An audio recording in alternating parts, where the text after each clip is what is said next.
The party was full of people scattered around a huge suburban mansion, 20 and 30-year-olds dressed in elaborate outfits that were meant to look stylish without any obvious intention of impressing. They played pool or ping pong, watched TV, ate, drank, danced, and laughed, and everyone seemed to be having a good time. In the corner of the main room stood a tall, thin man with dark curly hair and a handsome, open face, who nervously watched over his shoulder at an aggressive, tipsy red-haired woman who was clearly hinting that she was ready for any entertainment at the party or after it. However, the man nodded absent-mindedly, obviously trying to extricate himself from a conversation that, at another time, he might have started. The last few words of her vague question pierced his consciousness, and he realized that he needed to answer. "So this is a date?" He cast a slightly frightened glance at the redhead. Yes, of course. Shall we go in your car? I probably shouldn't lead." He looked around the room over her shoulder again. "Listen, I don't mean to be rude, but I really need to find Jason. Could you, text me or something, and we can decide what we'll do later?" Surprise flashed across the redhead's face. "Jason? Jason Bright? Did he come to the party? I thought he became a monk or something." "Yeah, I, talked him into coming, and now I can't find him, so I need to." At that moment, a pretty blonde with curly hair walked past, and the man suddenly rushed towards her. Hey, Kara. The blonde turned, and her face lit up with a wide smile. She looked at his beer bottles in his hands and raised her eyebrows in anticipation. "Hey, Brian, did you bring one of these beers for me?" He looked at her with slight confusion, as if he didn't understand what she said, and then suddenly blurted out his own question. "Hey, where's Jason? I went to get some beer and haven't seen him since." The blonde's smile faded, and she nodded towards the next room. "He was in the entertainment room about 15 minutes ago. Maybe it's worth checking there." She smiled again. "Why, is he your boyfriend or something?" Brian gave her a serious look and laughed briefly. "You'd probably want that, wouldn't you, Kara? But no luck. The thing is, I barely convinced him to go out and have fun, so I'm a little worried about him having a good time." He turned to the redhead, who seemed slightly annoyed that her dominance over Brian had been taken over by the beautiful blonde. "Listen, really, text me what you want to do. I need to find Jason, okay?" The redhead pouted and nodded with muted enthusiasm. "Okay, I'll find you after." But Brian was gone before she could finish, making his way determinedly through the crowd towards the entertainment room, where he found a dozen people lounging on the couch, sitting cross-legged on the floor, or hanging out while a music video played on the huge TV. He looked around and then noticed a cheerful fat man who was staggering and dancing to the music, holding a glass in one hand and palms full of potato chips in the other. "Hey, bud, have you seen Jason?" "Jason?" "Yeah, Jason Bright. He was here a few minutes ago." "Oh, yeah, man. I'm pretty sure he left. He suddenly got up and walked around, as if he was throwing up or something like that." "Left from the room." "No, man. Right through the front door." Brian stood still, slowly shaking his head, trying to comprehend the fat man's words. What the hell happened?" "I don't know, man. When the game ended, we switched the channel to some movie and watched it for a minute when he suddenly left." "Movie? What movie?" "Oh, the old one with Dustin Hoffman. Graduate. But we almost didn't watch it, because we just turned it on at the very end." "At the end?" "Yeah, that scene at the wedding where Hoffman breaks in and knocks on the glass, and the girl runs away with him." Brian's face began to turn red, starting with a slight shade of pink and quickly turning into a bright red, like a tomato with human features. Then slowly he began to throw words at the fat man, carefully enunciating them with increasing force and volume for maximum effect. "You played a movie where a bride leaves her groom for another man. On a, altar, with Jason Bright walking out of his apartment for the first time in months. You're a bigger idiot than I could have imagined." Jason Bright lay on his side, enjoying the sight of his sleeping bride. She breathed softly, rhythmically, each exhaled breath slightly blowing a strand of straw-blonde hair that fell across her face. To most people, Penny Miller was a small, attractive woman, maybe with a few extra pounds and features that were just a little too rugged to be considered classically beautiful. But here, as the morning light fell on her fair, clear skin, giving it a kind of luminous transparency, she seemed to Jason to be an absolute angel, a gift of love from God himself. By general standards, Jason had been incredibly successful in life up to this point. He excelled in school, excelling in both sports and academics, graduating with honors, and then achieved near-perfect grades in a double major in finance and statistics before earning a master's degree in economics from the Chicago Business School. After that, he easily got a job at one of the best trading firms in Chicago and steadily climbed the career ladder with increasing responsibility and earnings. However, he never felt like life was going the way he wanted until he met Penny, and that's because despite all the success in business and sports, he never had anything resembling a satisfying romantic relationship. At school, he was a nervous teenager around girls, too nervous and completely unsure of how to approach them, let alone have a relationship.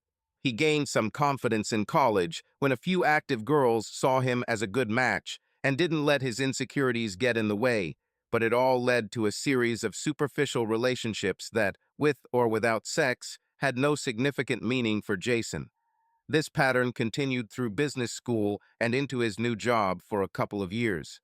But then he met Penny, and everything changed. It was easy to be with her. She was cheerful, sociable, attractive, without any pretensions. She wanted quiet, relaxing evenings, a house with a white picket fence and children, and Jason wanted her. And so, with a sense of comfortable inevitability, their relationship smoothly developed and strengthened, from casual dates to passionate nights where they made love more and more often, which eventually became so practical that they had to move in together. And then, on a warm summer evening in a small lakeside park, Jason got down on one knee and, with trembling hands, offered Penny a ring, which she accepted with tears, a smile, and a tight hug. In the 8 months since, all the necessary arrangements had been made, invitations had been sent, dresses had been chosen, and a church had been booked in Penny's hometown in southern Illinois for a date that was only 6 days away. Jason smiled at the memory and leaned down to kiss Penny softly on the cheek. Her eyes fluttered and she yawned, then smiled lazily, letting out a pleased moan and arching her back, throwing off the blanket that exposed her breasts. "Hey, baby," she said in a half-whisper, smiling at him, running her hand along his bare thigh. "Did you sleep well?" He nodded and was about to answer, but suddenly stopped, reacting to her soft caresses, and could only exhale in response.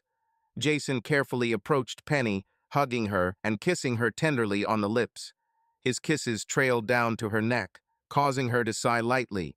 She responded to his caresses by snuggling closer to him, their breathing becoming a little faster. He gently ran his hand along her back, feeling her warmth and desire to be closer to each other. Penny rolled over onto her back, inviting him to her, and he looked lovingly at her face, filled with tenderness and trust. She whispered softly, asking him not to stop, and Jason nodded, his eyes never leaving hers. He gently took her hands, pressing them above her head, and they moved synchronously in a close embrace, feeling each other. Their rhythm gradually accelerated, but it was not just physical actions, but a deep emotional connection that connected them at that moment. As the tension between them reached pleasure, they felt relieved and calm at the same time. Penny sighed softly, her face glowing with peace, and Jason, clinging to her, felt complete satisfaction from the closeness, which was more than just a physical connection. It was a moment full of love and mutual understanding. They lay next to each other for several minutes, their arms, legs, and bodies still intertwined, silent, their faces so close that their noses touched each other, and they could feel each other's breath. Jason felt completely content and was just about to fall asleep when he felt Penny gently rocking his shoulder. Hey, Jason, don't fall asleep again, baby. We still have a lot to do." Opening his eyes, he smiled at Penny and gently stroked her face for a moment, then sat up, shaking his head slightly to clear his thoughts. "What do we have left, Pen? I thought we were almost done." "Not much, just some last-minute packing and a couple of errands. But I want to start early, okay? Are you ready for your big trip to Centerville? Ready to meet all my family and old friends?" Jason smiled again. "I'm ready to do anything just to be with you." "Correct answer," she purred, stretching lazily like a contented cat, and then wrapped her arms around his neck. "Correct answer." They made good progress along I-55, listening to music and talking, Penny occasionally texting friends or family to update them on their progress towards Centerville or to make some final arrangements for the wedding. About half an hour before her arrival, she became quieter, and Jason noticed her looking thoughtfully at the landscape passing by. After a couple of minutes of silence, he decided to break the pause. "Are you okay, honey? Problems with catering or something else?" She looked at him with a slight expression of embarrassed surprise, as if she had been caught doing something illegal. "Oh, oh no, I just think about coming home and all the ghosts and problems I left there." Jason looked at her with slight bewilderment. "Ghosts? Problems? What are you talking about?" Penny sighed sadly and looked absently out the window for a moment before answering. "Well, there's nothing serious about it, Jason. But, some of my old friends and family, they had a certain idea of who I should be with, and they didn't. Wouldn't really support the wedding and all that." "Wait, are you saying that your parents don't like me?" "I thought we got along great with them when they visited us. Both times. I thought I had a great time with your dad. Did I get it all wrong?" Penny shook her head vigorously. "Oh no. No, not at all. My parents really like you. They think you're wonderful. Is it true?" She bit her lip for a moment, as if wondering what to say next. "But like I said, some old friends and family, well, they still think that." Penny paused and looked out the window again, a look of uncertainty appearing on her face. "Listen, Penny, what exactly are you trying to say? You seem to think that I should figure it out myself, but I really don't have the slightest idea what you're talking about." Penny sighed heavily. "Listen, Jason, it's about Kenny." Jason glanced at her briefly, then turned his eyes back to the road. "What's wrong with him? I mean, everything ended between you two about 5 years ago, right? Why is this a problem now? Unless, of course, you told me something." Penny shook her head and then, paradoxically, nodded, her face showing a mixture of concern, confusion, and irritation. "No. Well, yes, in a way. Look, Jason, I told you everything that was important, that we were quite serious with each other at school. We were going to get married, but then, it just didn't work out." Penny paused, biting her lip again, the look of uncertainty returning to her face. Jason shrugged and raised his eyebrows in anticipation as Penny continued. "Well, the thing is, some of my friends seem to have invested too much in our relationship. They considered and still consider it some kind of romantic fairy tale and constantly persuade me to give Kenny another chance. They say that he has changed, that we are made for each other, and all that nonsense." Jason pursed his lips, pondering what he had heard, and involuntarily pressed the gas pedal, quickly overtaking a car in the right lane. "So what are you trying to tell me? That I have to compete with your ex a week before our wedding? Is this what you mean?" Penny clenched her fists in irritation and pressed them to her eyes. No, not that. I'm not trying to say that." She removed her hands from her face and looked at Jason pleadingly, waiting until he took his eyes off the road for a moment and looked at her before speaking again. "It's just some of them, a couple of friends. Teresa especially. Might try to. I don't know. Set Kenny and me up, or be mean to you, or something like that. I just want you to be ready. That's all." "Teresa. She's one of your bridesmaids, isn't she? You asked the man who doesn't want us to get married to be in the wedding procession. Isn't that a little weird?" Penny grimaced.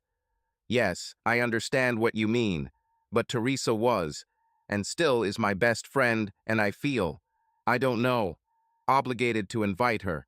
I was her maid of honor, and it would have been rude, I guess, not to include her in my ceremony. She looked at Jason with an expression asking for understanding, but he just looked at her silently and then turned back to the road to calm down. After several minutes of silence, he finally sighed heavily, turned to Penny, and put on as reassuring a smile as he could. Listen, Penny, I'm in this for the long haul. If someone wants to make our life difficult, I will survive it. As long as you're on my side. As long as we both support each other, what could go wrong? After all, it's really just you and me, and no one can hurt us, right? So stop worrying. I will be on my best behavior, be charming when I have to, and bite my tongue if I have to. I will make sure everyone in Centerville knows you made the right choice. And if it doesn't work out, so what? In the long run, their opinion means nothing. All the nervousness disappeared from Penny's face, and with a contented smile, she snuggled into Jason's shoulder as he continued to drive. It was nearly dark when they arrived at Penny's childhood home, a two-story farmhouse on the outskirts of Centerville, in a quiet neighborhood with large, fenceless yards and tall, old maple and oak trees. They had only gone a few steps down the path when Penny's mother, a plump, short woman with graying hair pulled back into a bun and a pleasant face, burst out of the house, squealing loudly with joy, with open arms, approaching her daughter like a hesitant, middle-aged woman. Thermal rocket. "Oh, Penny, how is my beautiful daughter doing? My bride," she exclaimed, hugging her with soft arms and enveloping her in a sweet cloud of perfume, kissing her on the cheek. She held her in her arms for several long seconds, enjoying the moment before reluctantly letting go and turning her attention to her future son-in-law. "How are you, Jason? How nice to see you. You look so good, so beautiful," she said, hugging him for a moment and leading them down the path to the door. "Come in, Dad is waiting inside, and dinner is almost ready. We have so much to discuss." Dad was Penny's father, a quiet, serious man who stood up from the couch as they entered the house to hug his daughter and firmly shake Jason's hand as Mom walked into the kitchen to start serving food on the table. After a few minutes of casual conversation, he led them to the table and with a sense of domestic authority showed them where to sit, said a short prayer over the food, and nodded his head towards the dishes, which included pork chops, salad, and a large bowl full of mashed potatoes, dinner for 4, which would be enough for 10 people. The first conversations at dinner were almost exclusively about the wedding and were entirely devoted to discussions between the women, who enthusiastically discussed seating arrangements, final preparations for dresses, photo shoots, music repertoire, and menu for the reception. When Penny mentioned making sure everyone was in place during the actual ceremony, Penny's mom's face suddenly took on an expression of pained surprise, as if she had suddenly remembered an unpleasant detail that needed to be taken care of. She turned to Jason. "Jason, honey, when is your dad coming?" "What day?" Jason put his fork down, swallowing a mouthful of mashed potatoes. "I think he has a flight to St. Louis on Thursday afternoon, so he'll be here this evening for the rehearsal dinner."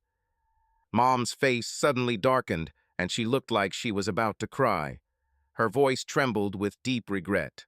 "Oh, oh, Jason, I'm so sorry. I was afraid this would happen. Oh, no. Oh, God." Her words became quieter and quieter until they turned into a pitiful whisper and died out completely. Jason looked at Penny for some clue on how to react, but she just shrugged. Then he turned back to Penny's mom, trying to catch her eye, frowning with sympathy and concern. "Look, I don't think it's a big problem. I'm sure everything will be fine. Just tell me what's wrong." The older woman shook her head and covered her mouth with her hand, hiding the trembling of her chin that always happened when she was on the verge of tears. She took a few deep breaths to calm herself before answering Jason. "Well, last week I was informed that there was an error and the country club would not be available on Thursday. So I told them we could move the rehearsal dinner to Wednesday. Clarice also found it convenient and made a few calls and changed the parties to Thursday." Jason laughed in relief, realizing that the problem was minor, and reached across the table to pat her arm, trying to calm her down. It's not a problem at all. My dad doesn't really like big events, to be honest, so this will be even better for him. And I'm sure the photographer and stewards will show him where to stand and sit on Saturday. Everything will be fine. Penny's mom took a deep breath and let out a quiet sigh of relief. Are you sure, Jason? I don't want anyone to feel abandoned. Oh, I'm absolutely sure. Everything will be fine. He gave her the most reassuring smile he could muster.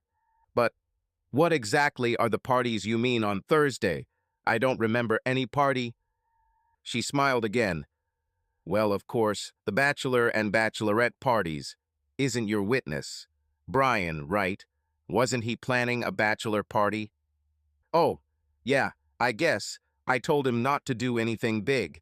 I don't like drinking, to be honest, and I don't want any big send-off, and most of my friends are only coming for the wedding on Saturday, so I didn't even think of it as a bachelor party. Just a little meeting.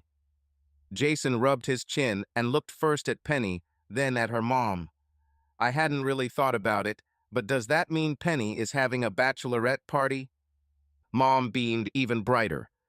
Oh yes, of course. Teresa organizes everything, and she is delighted. I think you're going to have so much fun. Becky will come with Bob, Susie with her husband, and of course, Teresa with Tim. And as I understand it, there are many others. All your old friends from school want to see you. Jason smiled at her enthusiasm and casually glanced at Penny.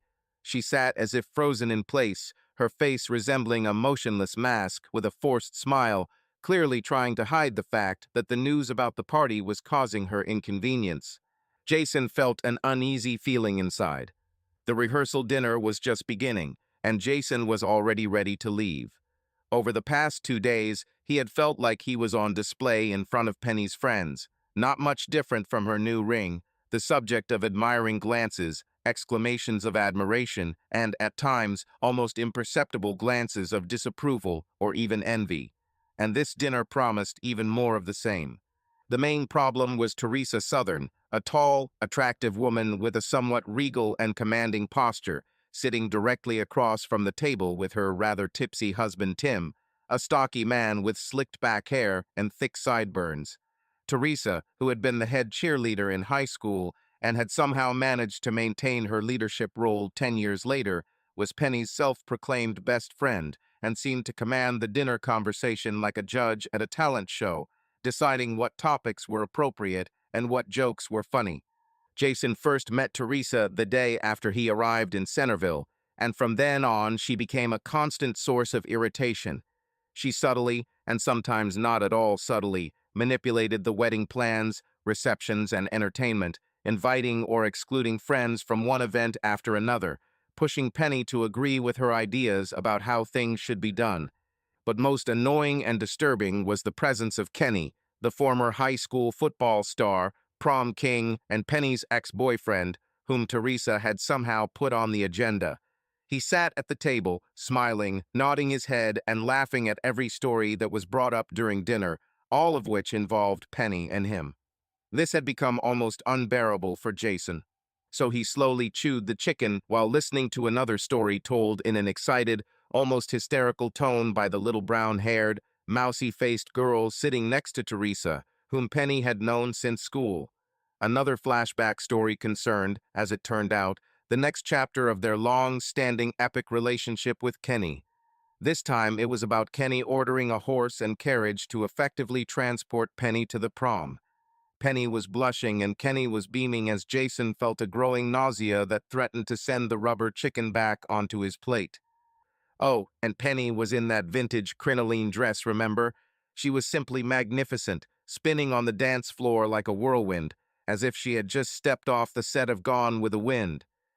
She paused for a moment, catching her breath, swallowing nervously, looking around, obviously trying to make sure everyone liked the story before continuing, her voice even higher pitched than before. And Kenny was in an old black tailcoat with a top hat and was dancing a waltz or something like that after they were announced king and queen of the prom. Teresa nodded towards Penny and gestured with her fork, smiling fondly. No one ever looked more beautiful or happier than you did that evening, darling. She looked back at Penny and Kenny, her gaze fixed on each of them in turn. You two were absolutely amazing. Enthusiastic cries of approval from other women immediately rang out around the table. Penny smiled nervously, blushing, and Kenny beamed. This time he had nothing to add to the noisy chatter in which everyone remembered their dance at that same prom. As the table became animated, Jason became lost in thought, desperately trying to distract himself from what was happening so he could maintain some composure. He looked around, noticing Penny's parents at another table, and wished they were sitting with them instead of her school friends. He studied the decorations for a moment, wondering why Penny chose green and yellow when her favorite color had always been royal blue, until he remembered that those were the Centerville school colors, chosen by Teresa. Finally, he returned to the faces at his table and suddenly felt an overwhelming sense of loneliness, as if he were a stranger at his own party. Sorry, they probably got a little carried away. He barely heard the voice above the noise and his inner flight from the conversation. Jason turned to his right to see who was speaking and found a plump, freckled woman with brown curly hair, narrowed eyes, and a slightly crooked smile. What? What did you say? She nodded towards Teresa. Sorry if she took over a little. It's just. She knows everyone here so well, and they're all so close. I don't think she's deliberately trying to keep you away from everything. Some of the tension inside Jason dissolved, and he was able to smile. Yes, I understand. I think everything is clear to me. It's just a little hard to engage in conversation when I don't know all the stories. And, probably, I have something completely different in my head right now. The brown-haired woman continued to smile. Like the wedding, for example. Jason chuckled, laughing slightly. Yeah, kind of like that. Well, my name is Betsy. Betsy Palmer. I don't know if you remember. Jason interrupted. Yeah, we met yesterday. At the mall, I remember. They chatted casually for a few more minutes until Jason suddenly heard his name in one of the questions voiced from the other end of the table. He looked around in bewilderment and realized that Teresa was addressing him. Sorry, Teresa, what did you say? I didn't hear. Teresa smiled discreetly at Jason. I asked. She emphasized the word asked, with some irritation at having to repeat herself. Could you tell us what you do? Penny thought you'd explain it better. Feeling the blood rush to his face from the sudden attention, Jason began to stutter as he tried to explain. Well, I create and analyze economic models using the latest analytical techniques to help our firm make investment and marketing recommendations to clients. Everyone stared at him for a moment, not understanding a word. Well, it's all as clear as mud, Kenny laughed. Jason looked at Penny, who smiled and nodded, encouraging him to continue. He smiled back, still confused, and tried to explain again. Sorry. Actually, it's not that difficult. I'm essentially testing the market, mathematically speaking, to help our clients' companies and investment institutions decide what to do with their products or whether to issue shares. Something like that.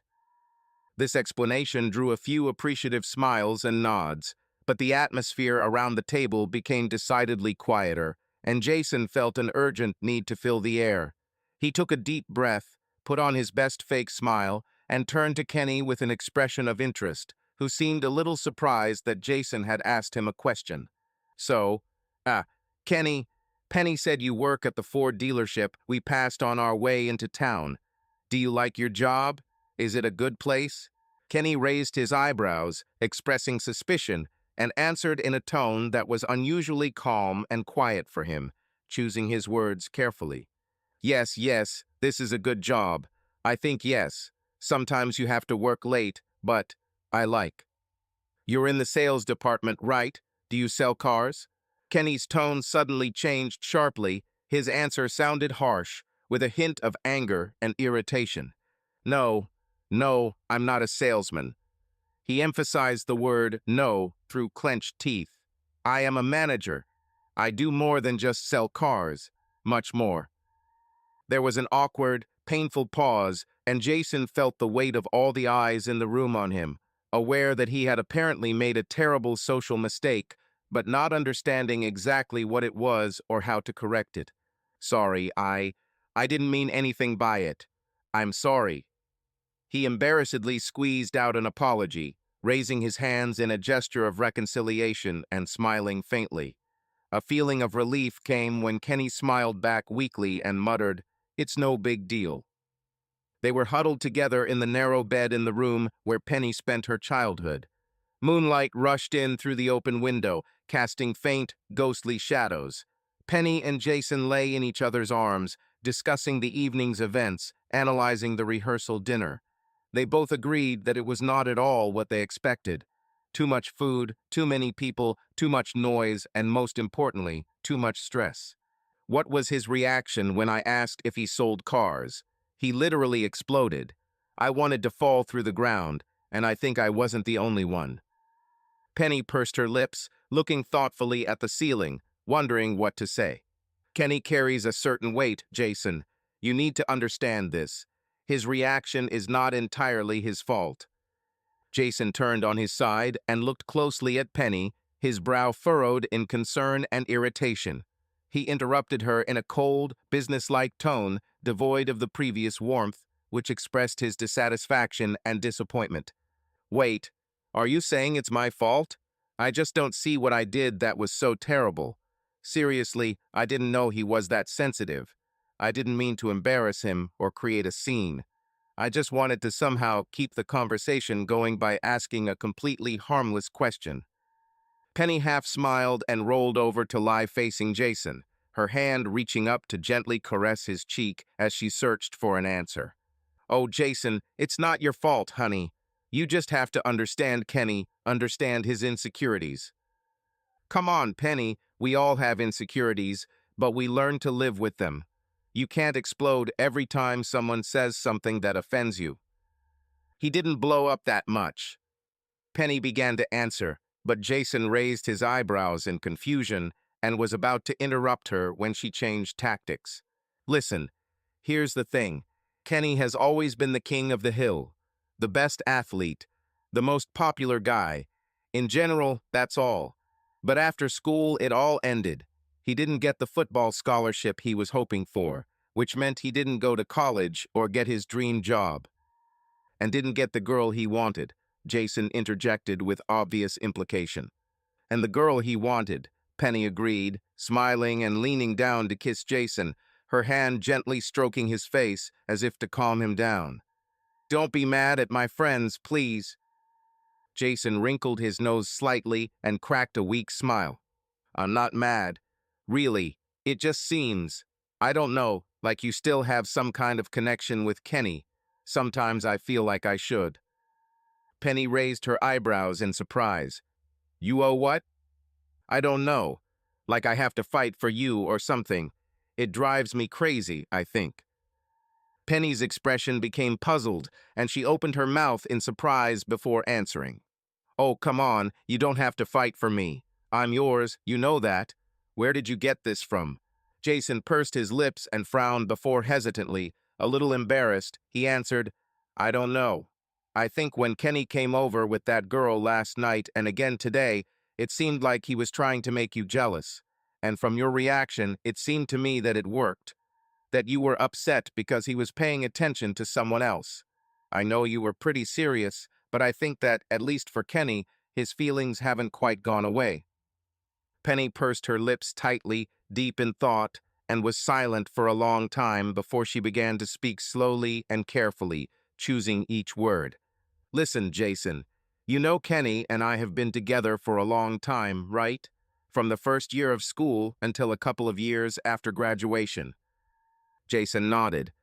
Yes, you told me that. Well, I told you we were going to get married, and it's true.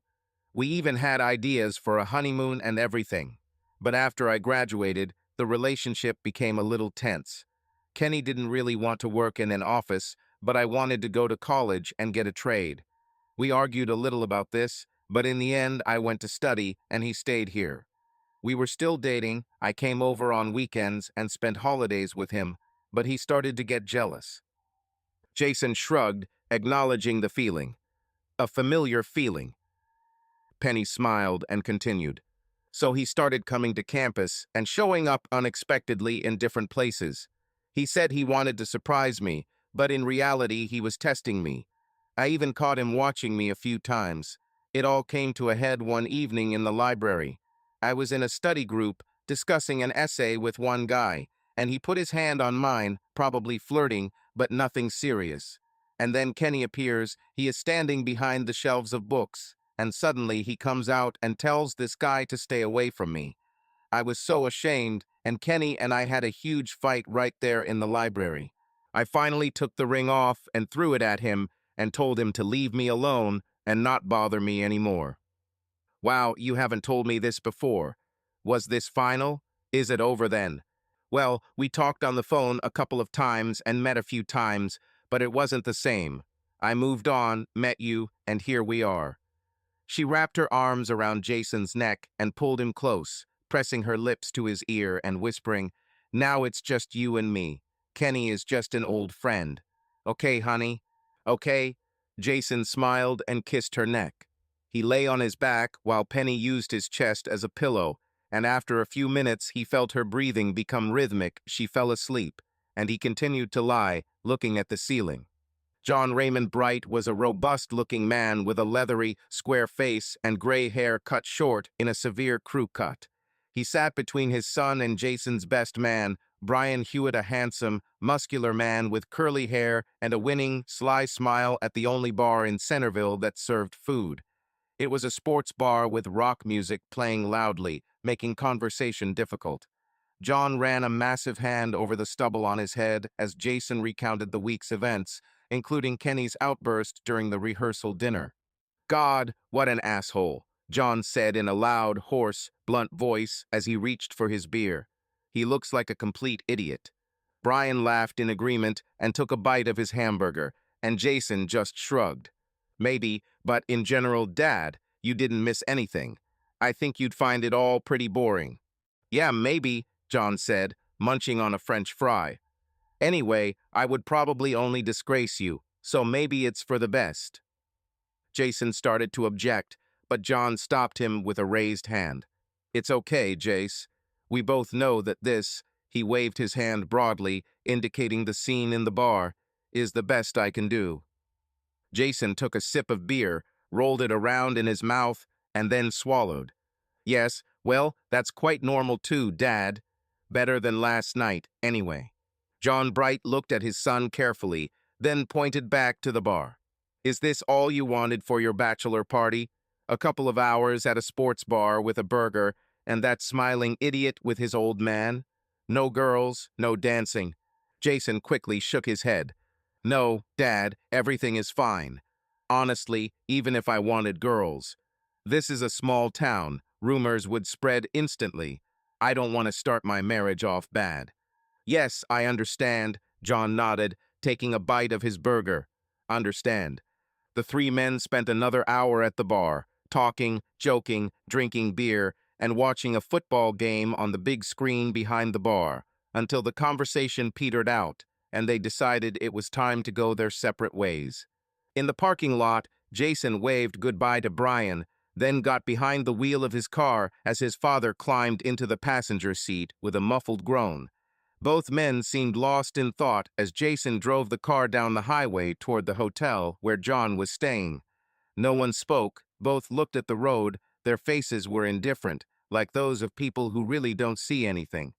However, after a few minutes, John began to fidget. He opened his mouth several times, cleared his throat, and looked at Jason, indicating that he wanted to say something, but did not say a word. Finally, a couple of miles before the hotel, John broke the silence. "The big day is Saturday, son." "Big day. Are you ready?" Jason glanced at his father and turned back to the road. "I'm ready, Dad. Really ready. In fact, I can't wait to get married. I want to be a husband, a father." "Well, you'll be great, son." "Excellent." John turned away from his son, and his voice became quieter, acquiring an awkward, almost inaudible tone. "Definitely, definitely much better than I was." Jason quickly looked back at his father. "Dad, stop it." No, son, it's true, John said, raising his hand to stop him. We both know I was a lousy father. We both know it. Damn it, your mother and I separated when you were how old? 3 years? And I barely saw you until. John paused for a moment, turning away, taking a deep breath a couple of times. No, you got a hard lot, son. It's a tough lot when Mom got into that accident and you're stuck with me. Very heavy. In the darkness, Jason noticed his father bring his right hand to his eyes to wipe something, then clear his throat and swallow several times before continuing. So, I'm happy for you, son. Damn glad you have this girl you love. Glad I can see this. Jason nodded as the car pulled into the hotel parking lot, and he turned to his father. Dad, I'm glad you're here. Honestly, you are my family. I couldn't do this without you. John Bright turned to his son, and for the first time in his life, Jason saw tears on his father's cheeks and heard his hoarse voice waver as he spoke. Look, son, I just want you to know how sorry I am that you had to stay with a scoundrel like me when your mother died. Damn it, Jason, I could barely take care of myself, let alone raise an 11-year-old boy. John stopped to wipe away the tears, but they were already streaming down his face, and his voice became higher and more uneven until he finished his thought. I want you to know how much I loved being around you, even if it didn't seem like it at first. How I loved watching you play in those matches, how you went to school. God, you were such a hard worker with those part-time jobs and still managed to get excellent grades, and all these awards and a college scholarship. And then, you worked like hell again and got this high-paying job. I just want you to know that you deserve to marry such a wonderful girl, and that I'm so damn proud of you, son. Damn proud. Now Jason was crying too, and both men sat in silence, each with their right hand on the other's left shoulder, looking at each other without the slightest sense of awkwardness, until John finally opened the door and walked across the dimly lit parking lot to his room. Teresa Jones and her parents owned perhaps the largest home in Centerville, a huge Georgian mansion set on several acres of land, with half a dozen bedrooms, a game room, a library, and a huge living room. That night, the living room was filled with a dozen young women who lay on sofas or sat cross-legged on the floor, giggling and telling stories, drinking wine and screaming with delight and embarrassment as the hero of the occasion opened her gifts. Penny, being the bride and the center of attention, smiled as big and laughed as loud as everyone else. Surrounded by a pile of gag gifts and lingerie, she was in her element and felt at ease and at home among her old friends. But the moment one of her drunken friends asked her to try on one of the lingerie items, it turned into a demanding chorus that was echoed by all the women. Penny, blushing to the roots of her hair and vigorously shaking her head, did everything she could to dissuade them until she realized that they would not back down.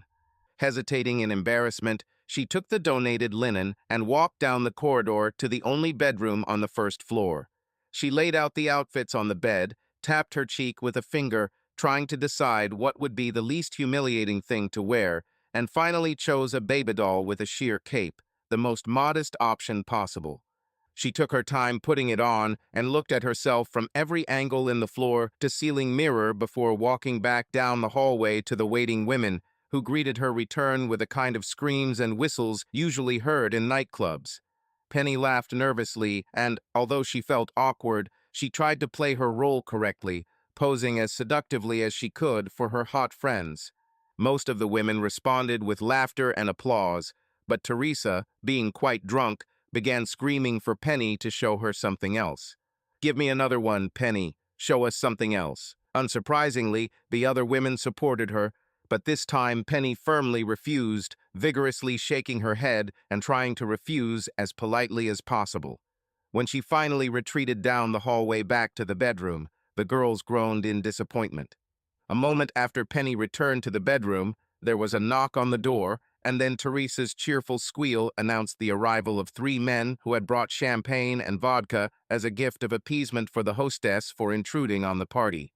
Without much protest, Teresa led them into a room where the first two, Bill Jenkins, a short and plump man with an angelic face and horn-rimmed glasses, and Tom Anders, a taller, thinner version of Bill, but with even less facial hair, retreated to a corner rooms to hang out with your girlfriends.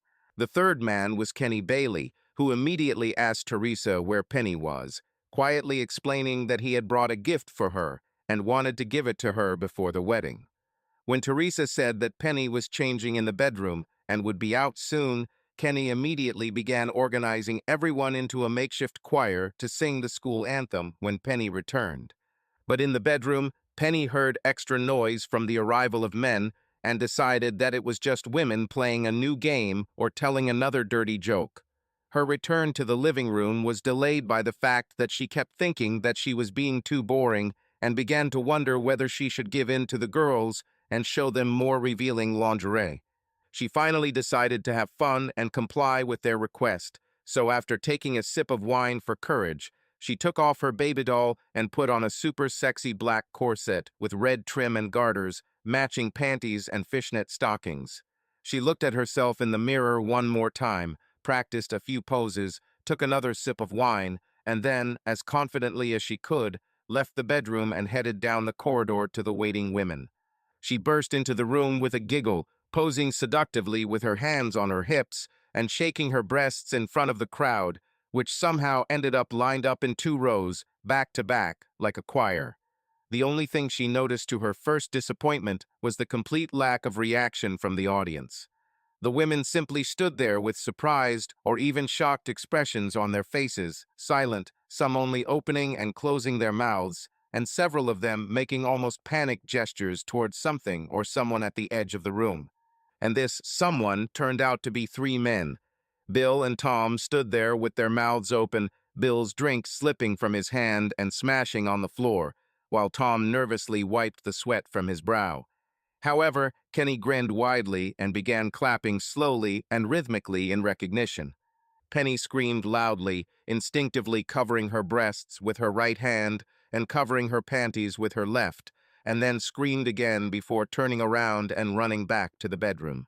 She lay on the bed, staring at the ceiling, frozen in shame, for a good half-hour before Teresa came in to gently persuade her to return to the party. When Penny reappeared in the living room, there were only a few girls left, sitting at the coffee table, drinking the last of their wine and talking quietly. Kenny was still there, reclining on the couch with his usual sly grin on his face.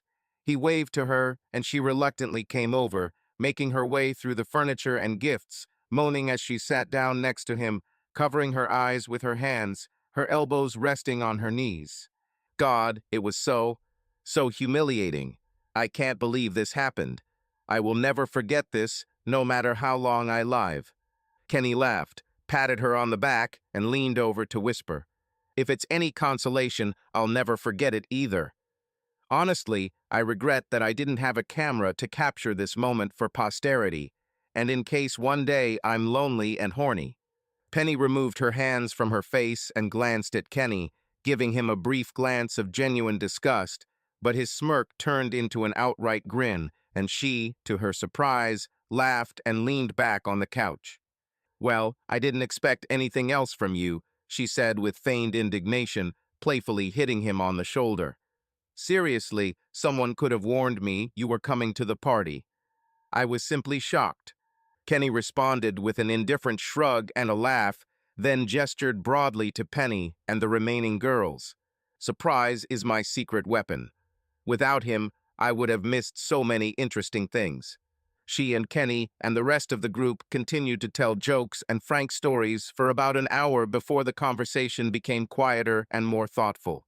Finally, Penny yawned, stretched, and announced that she was already starting to fall asleep, and it was time for her to go home, to which Teresa, swaying slightly, began to look for the keys, but Kenny, laughing, stopped her, insisting that he would take Penny home, which I agreed enthusiastically. Teresa smiled and nodded, then fell awkwardly back onto the couch, watching with approval as they walked away together. The conversation on the way home was light and casual, full of observations about the romantic habits of their old friends, discussions of the marriages of acquaintances and memories of past days and events.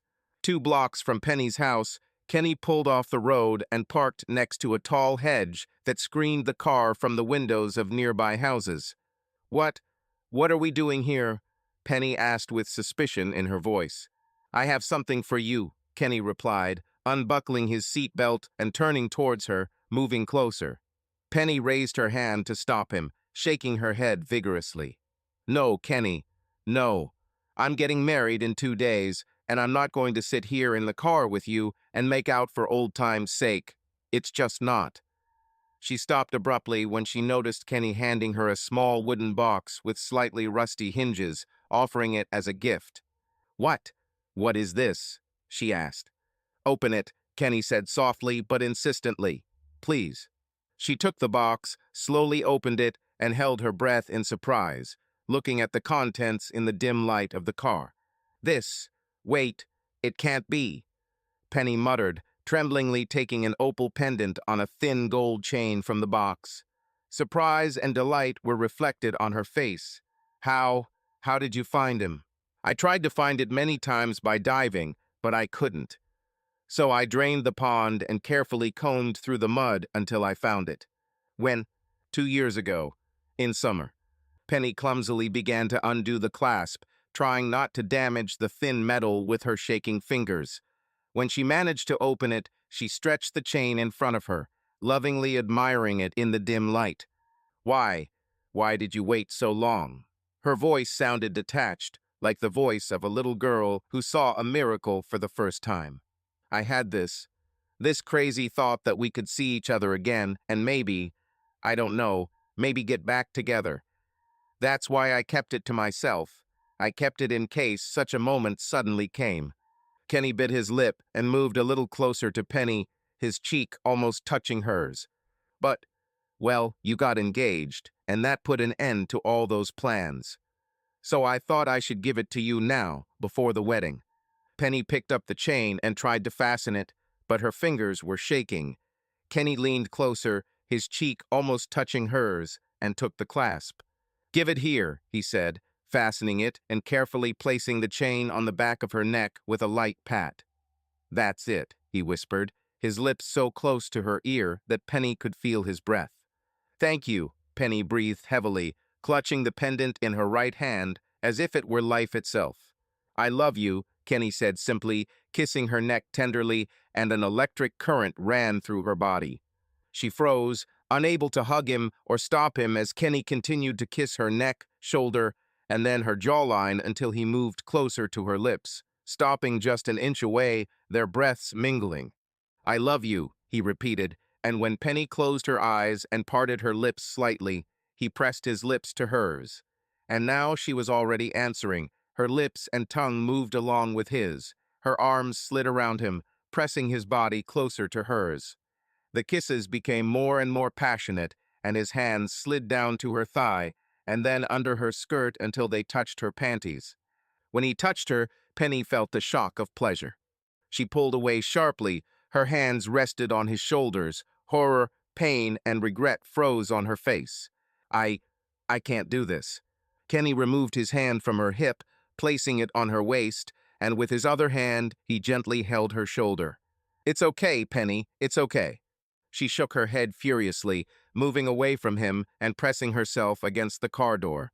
"No, no, that's not okay. I'm getting married, Kenny.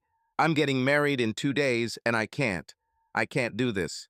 She opened the door, clumsily freeing herself from her seat belt, and essentially fell out of the car, hitting the ground with a thud. Rising quickly, she still shook her head and ran towards her house, disappearing into the darkness.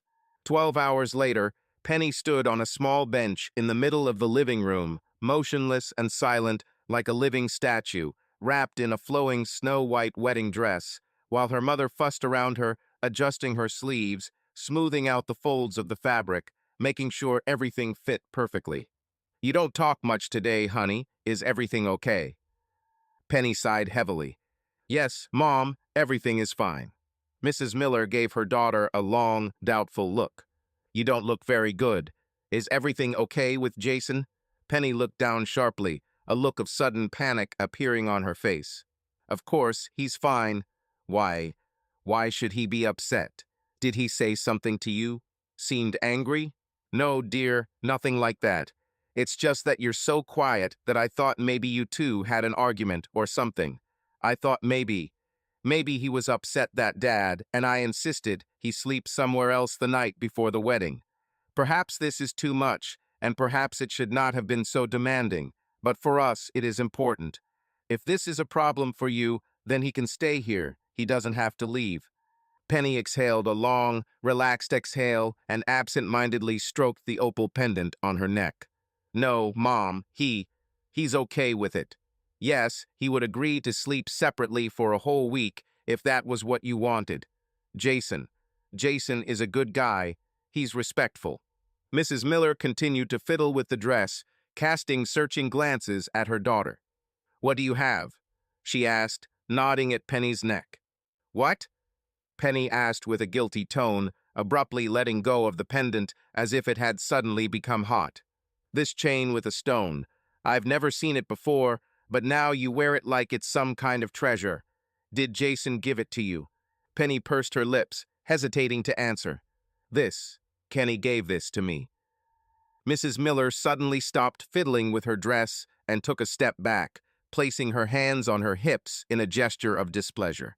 Do you accept gifts from ex-boyfriends? A woman who is getting married tomorrow. Her voice sounded stern, accusing, and Penny, crossing her arms over her chest, answered her mother with the same gesture, but with a decisive, serious expression on her face. This is different, Mom. She touched the pendant. This is the pendant Kenny gave me for my 16th birthday. What?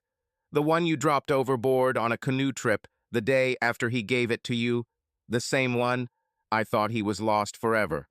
Penny smiled, a distant look in her eyes as she gently twirled the pendant in her fingers. He found it for me. He drained the pond and found it. He returned it to me yesterday, Mom. I think it's a wonderful gesture, isn't it? Mrs. Miller snorted. I think it's a gift from an ex-boyfriend who's still in love with you. That's what I think. And I think you should be damn careful around this guy, Penny. Very careful.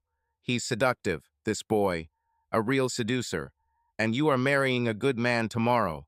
Don't bring old feelings into your marriage, honey. It's dangerous. Don't do this.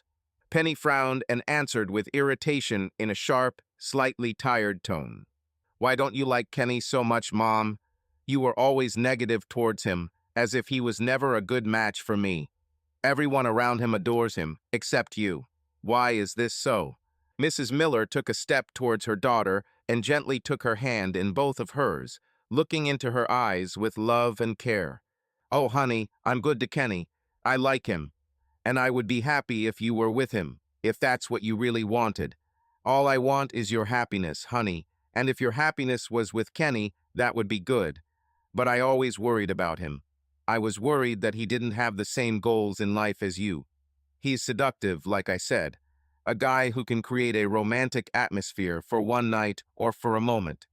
But he has no ambition to build a comfortable life for his family every day. Penny's frown deepened. That's why they got married, Mom, so that he can make your life comfortable. Is this the reason you married Dad? Mrs. Miller smiled. No, honey, I married your father because I love him and he loves me. But one of the reasons I love him is because he takes care of me every day, works for me, and gives me the life I want. If Kenny was what you wanted, if you wanted a life with him, that would be normal, absolutely normal. But I have to say I'm glad you have Jason. He is a good man and will take care of you. He will make you happy for many years. Penny nodded and shrugged. I know that, Mom. He is a wonderful person, and I love him. I just still have feelings for Kenny, and being here with him makes everything complicated. Understand? It is difficult to completely bury a past relationship. Mrs. Miller looked at Penny with understanding and concern. I understand, darling, I really do. But you need to concentrate, collect your thoughts. Tomorrow you are getting married. You are marrying a wonderful young man who deserves the best. Remember this. Penny vaguely agreed, nodding slightly while thoughtfully stroking the pendant. That evening, as Penny lay in bed for over an hour, Staring wide-eyed at the shadows cast by the dim moonlight, she heard music for the first time. At first it was so quiet that Penny could not understand where it was coming from, but gradually intensifying, the girl suddenly realized that the music was coming from outside, under her window. She carefully got out of bed and walked to the window, where she saw a small group of musicians, two guitarists, a bassist and a clarinetist who were performing a not very successful, sometimes out-of-tune version of Elvis's hit, "I Can't Help Falling in Love with You." She half expected some kind of wedding prank from her friends and opened the window with a smile, intending to drive the musicians away. But as soon as she leaned out the window, her gaze caught on something to the right. She turned and, in the dim light, saw the figure of Kenny sitting cross-legged on the roof above the porch, next to the window. He smiled widely and began to sing the words of the song along with the musicians.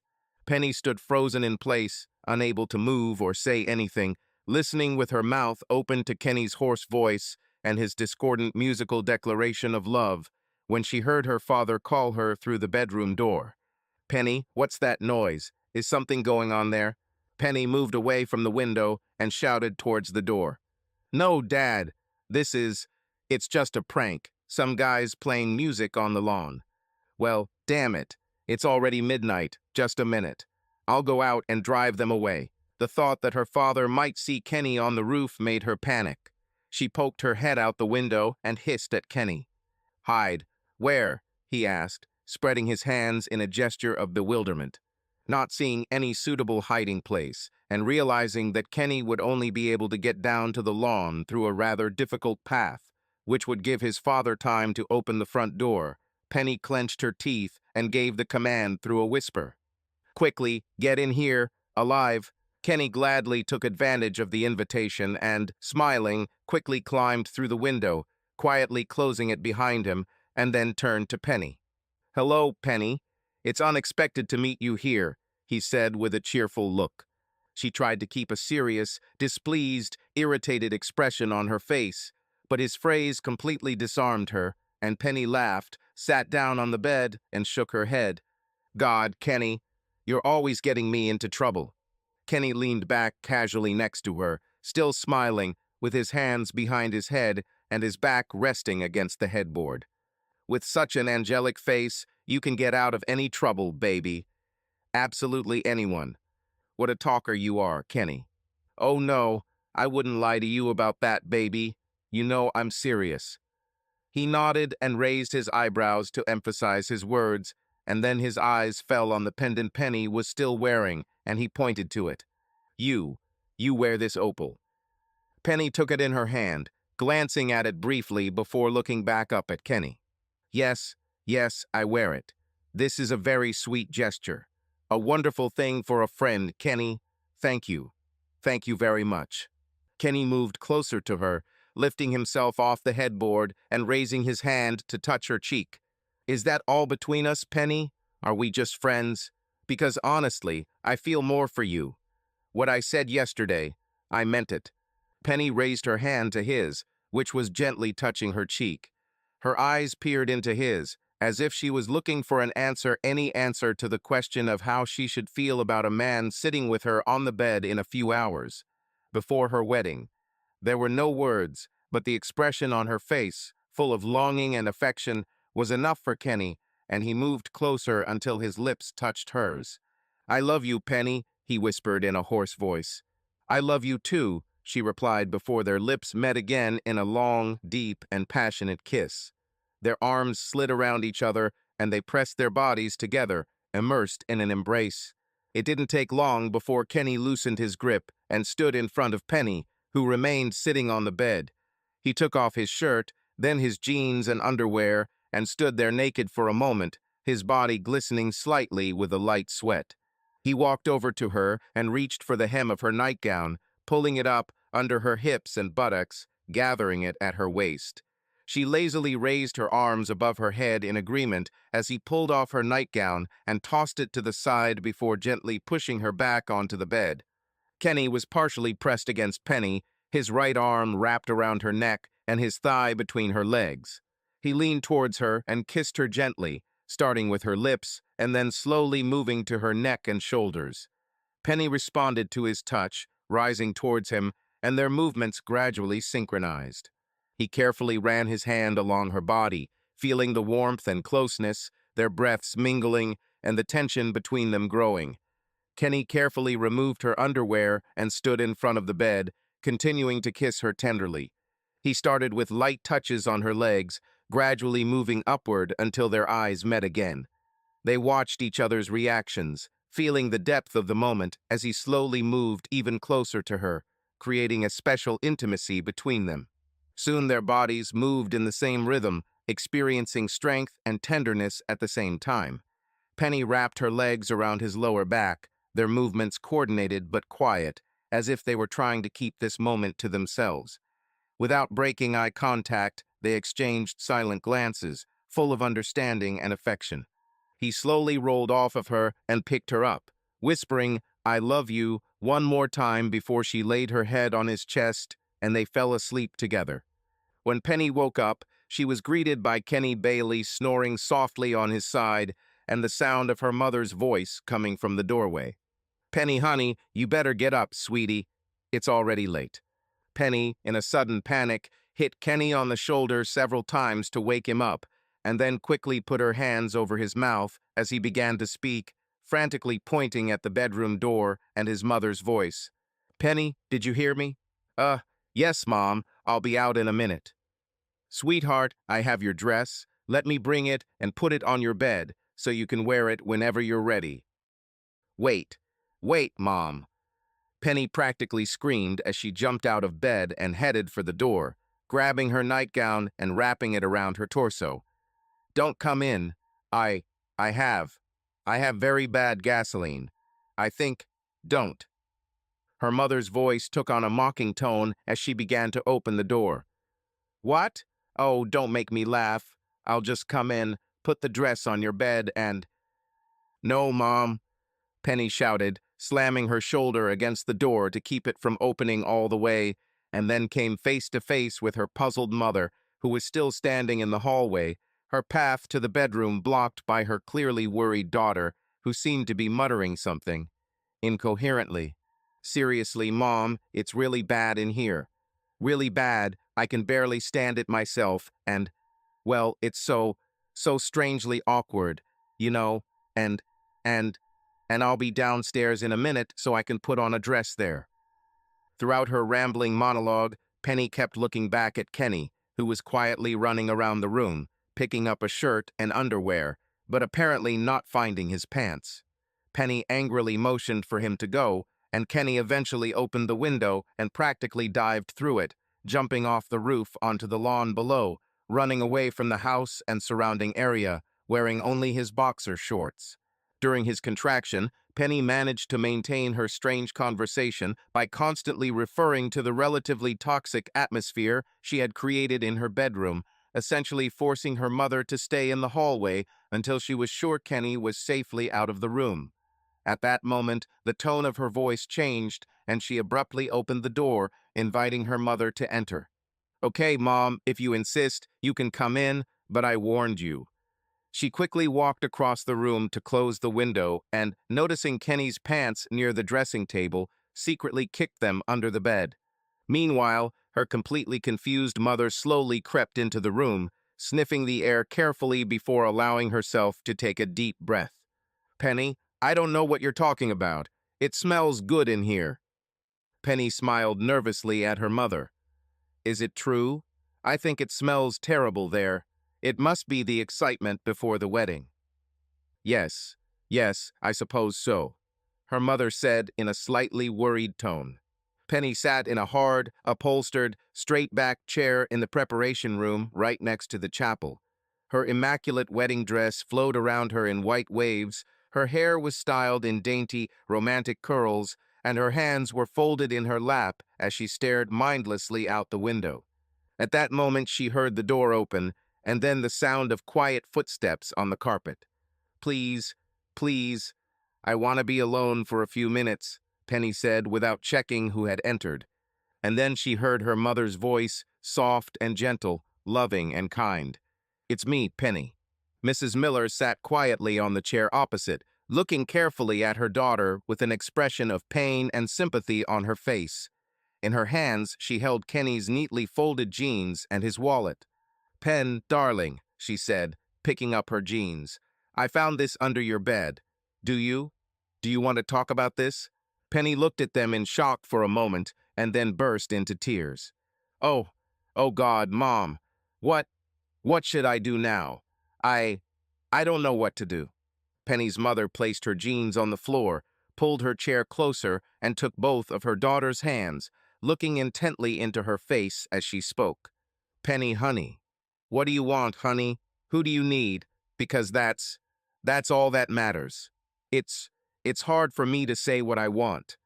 I feel like I'm at war with myself, Mom. When I'm with Jason, everything feels right. Everything about him is just perfect. But Kenny has my heart captive, and I can't let him go." Penny bit her lip, her worried expression darkening even more as fresh tears cut new paths down her painted face. "Oh, Mom, it would just kill Jason. How? How will I do this?" Mrs. Miller wiped a tear from Penny's cheek, looking at her daughter with love and concern. "Well, honey, I don't know exactly what to say, but I'm sure you can. And no matter what happens, you know that you will always have my support and my love, and my blessing if it's important." Jason Bright stood in the groom's room, barely containing his excitement to stand still as Brian Hewitt carefully adjusted his tuxedo, brushing off lint and straightening his tie, making sure the groom looked absolutely flawless. As Brian straightened out his tie, Mrs. Miller and Penny entered the room, and Jason's face lit up with a wide, joyful smile, which immediately turned into a look of concern when he saw Penny have a pained expression on her face, emphasized by bloodshot eyes and traces of tears. "Penny, what's wrong, honey? Are you okay?" He walked away from Brian and took 2 steps towards Penny, intending to hug her, but she stopped him with a raised hand. "Jason, Jason, we need to talk," she said simply, and Mrs. Miller motioned for Brian to come out with her. "Of course, honey. Certainly. Tell me, what happened?" Penny shook her head slightly and turned away from Jason, tears forming in her eyes again. Without looking at him, she began to speak again, quietly, uncertainly, with a voice filled with pain and regret. "Jason, I, I have bad news, very bad news, and, and I don't know exactly how. Sweetie, whatever it is, everything will be okay," Jason started to say, taking a step forward, but again Penny raised her hand and looked him straight in the eyes, now without taking her eyes off. "Please, Jason, let me finish. Because it won't. It really won't be okay." Penny swallowed hard twice, turned away, and then looked back at Jason before starting again. "Jason, I can't marry you. I'm sorry, I love you and I know you love me, but I just can't do it." The emotion in her voice disappeared. It became almost mechanical, as if this was the only way she could say these words without bursting into tears. Jason shook his head and tried to force a smile, which probably should have calmed him down, but only made everything more painful due to the fear and vulnerability hidden behind it.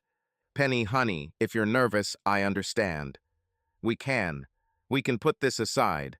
We can take our time and—" Penny was already shaking her head furiously, hot tears rolling down her face, which had a look of determination on it. "No, Jason, no. I can't marry you now. I can never marry you. It would be a mistake for both of us. I can't be your wife, Jason. I just can't. I'm sorry." Jason spread his arms in a helpless gesture and took another step forward. "But Penny," he began, but she just sobbed, took off her wedding ring, and handed it back to Jason with a trembling hand. After that, breathing heavily, as if choking from pain, she sharply turned away from him, almost tripping over her dress, and ran out of the room. John Bright was standing in the church foyer, just outside the chapel, when the commotion began. He saw Penny's mother come out of one of the preparation rooms with Brian Hewitt. They were talking tensely, and Mrs. Miller's face was somber, not at all what John expected the mother of the bride to see on her wedding day. While they were talking, several women came closer and began to eavesdrop on their conversation. When, apparently, the essence of the conversation became clear, the women began to hastily disperse throughout the church to create a chain reaction of gossip. In less than a few minutes, men and women were already whispering excitedly, discussing what was happening, tugging at the sleeve of any passerby to exchange a new portion of rumors. By this time, Brian's conversation with Mrs. Miller was almost over and, apparently, had become unpleasant. Brian's face was flushed, his nostrils flared as he made some final, wonderful conclusion before abruptly turning around and heading back to the groom's room. John took a few quick steps towards him. "Hey, Brian, what's going on?" Brian looked at John and shook his head in disgust. "Everything is canceled," he said dryly. "There will be no wedding." "Wait, what? This can't be," John replied, walking next to Brian towards the preparation room. But any doubt that Brian might be wrong disappeared as soon as he saw his son barely able to stand, leaving the room with a look of deep pain on his face, his tuxedo disheveled, his once perfectly coiffed hair now reduced to a messy heap, and his eyes were full of tears. "Oh, oh God, son. Son, what? What happened?" Jason could only look at his father and shake his head, completely devastated by the news his ex-fiancée had just given him. At that moment, Kenny Bailey burst into the church, without a jacket or tie, wearing only suit trousers and an untucked white shirt, and immediately addressed the first woman in an oversized dress. "Where is she?" The woman nodded enthusiastically towards the arch leading into the reception hall, and Kenny immediately headed in that direction. John watched with narrowed eyes, then looked at Brian, who was looking at everything with the same expression of disgust, then looked back at Jason, still in a state of shock, and then back to the arch through which Kenny had disappeared. John's face turned red, and he began to clench and unclench his fists until he walked towards the reception hall, weaving his way through the crowd until he was inside. There, among a crowd of people chatting and laughing, Kenny knelt in front of Penny, who, still in her wedding dress, sat on a straight-backed chair, nodding happily through dried tears, while Kenny held her hands and talked to her, with a wide, encouraging smile. Shaking with uncontrollable rage, John took a long, angry look at the couple and exploded. "What the hell is going on here?" His words made the whole crowd pay attention to him. Everyone looked at John in surprise and condemnation, but their disapproval did not bother him. "Are you saying that my son's heart was broken because of this loser?"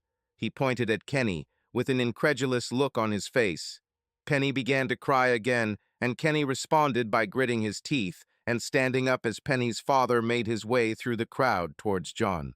"Listen, I'm asking all of you who seem to be enjoying this spectacle so much while my son is in grief. I'm asking you if it's true that this..." As soon as the word bitch left John's mouth, Penny's father punched him, hitting the corner of his mouth, causing John to take a step back.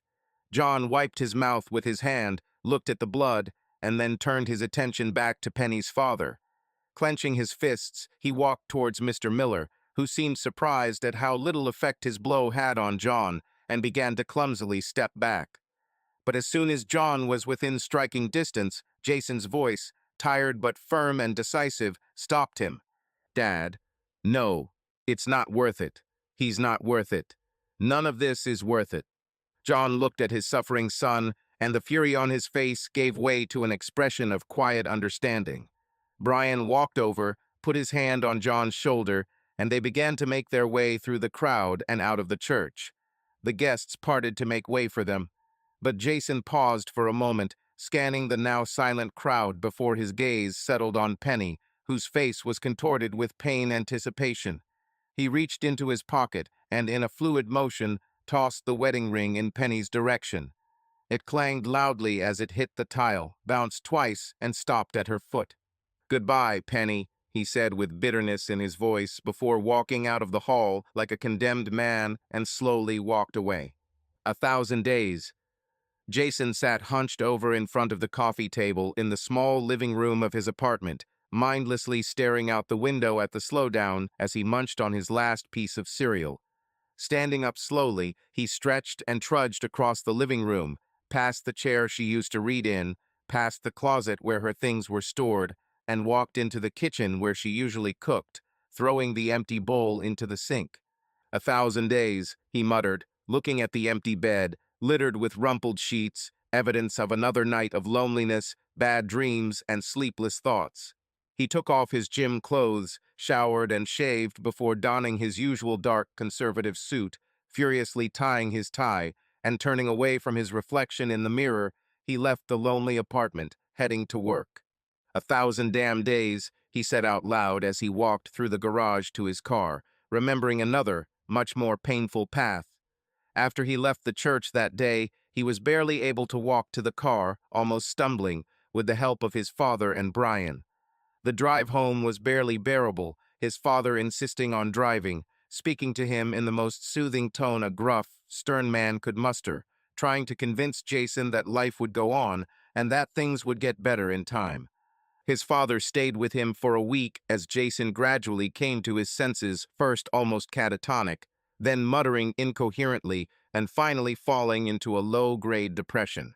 "1,000 days, and this is still the best part of my day," he sighed as he pulled into the Prairie Tower garage, mindlessly taking the elevator to the 42nd floor. He walked into his corner office, nodding to the janitors, the only people on the floor at this time of the morning, before sitting down at his desk and turning on the computer. This office was a sanctuary for him, a secluded corner in which the intellectual attraction of numbers, graphs, and models could captivate his mind and repress the memories that tormented him. Memories of romantic kisses, tender nights of love, and hand-in-hand walks in the park, painful because of memories of betrayal, tearful confessions, and the way the wedding ring clinked on the tiles and stopped at the hem of the wedding dress. At the urging of his friends, he tried several dates over those 3 years, a total of 5 dates with 5 different women. All of the dates had been awkward, with forced smiles and the occasional awkward conversation, and none of them had gone well enough to warrant a second try. All of them ended quite early, without even a kiss on the cheek. After the 5th date, about 6 months ago, Jason realized that he was not yet ready to communicate with women in general, let alone romantic relationships, and again plunged into his voluntary isolation. And so he sat in his refuge in the office, the only place where he felt comfortable, where the usefulness of work replaced human communication for him. Here, among his models and graphs, he could temporarily forget about the pain and dangers associated with relationships. However, every day ended, and he had to return home to his cold, empty, lifeless apartment.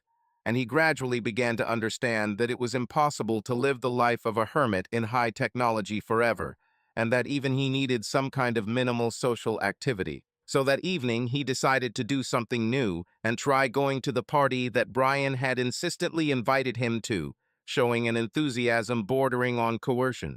Leaning back in his office chair with his hands behind his head, Jason contemplated the discomfort he was about to experience that evening and briefly considered calling it all off. But, pursing his lips and shaking his head slightly, he looked determined, stood up, and took the car keys. The house was large, almost a mansion, standing on a street full of other similar houses. There were cars everywhere, filling the driveway, parked on both sides of the street, and even 2 cars parked neatly on the lawn. Jason slowly parked his car in a small space a block away and texted Brian that he had arrived, moving slowly between the parked cars.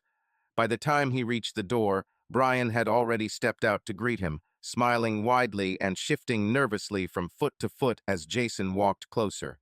As if he was afraid that Jason might turn around and leave, Brian immediately put his arm around his shoulders and quickly pushed him into the house. Despite its size, the house was full of people walking around, laughing, watching baseball, playing volleyball in the backyard, eating barbecue, and drinking beer.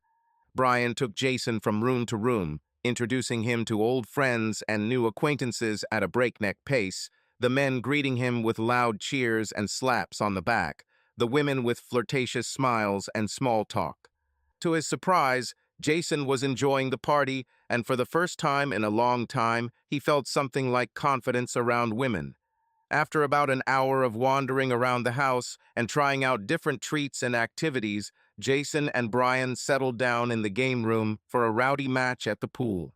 When Brian left to get a couple of beers, Jason felt comfortable enough to wander around on his own for a bit and eventually walked into the media room, where he met Buddy Johnson, a pleasant, chubby former classmate who seemed to have taken a seat next to the chips and chips table.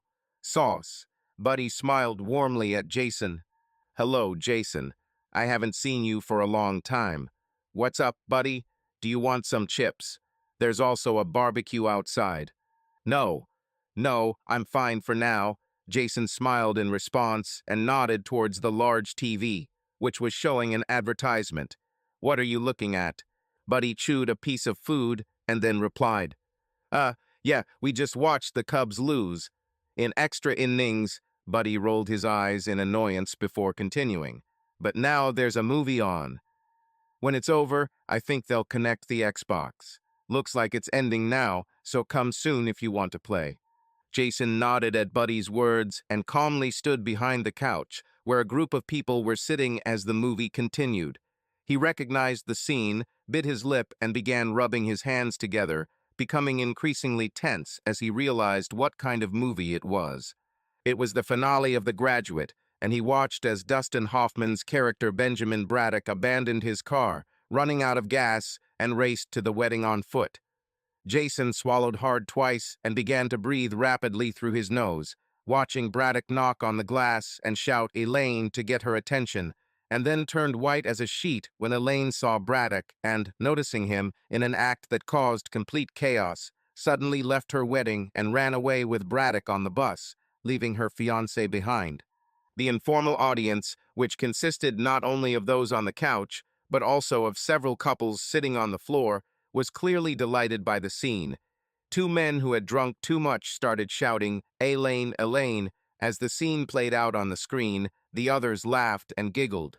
Jason, however, felt as if he was suddenly sick. He leaned over, placing his hands on his knees, as if he was about to pass out or start throwing up.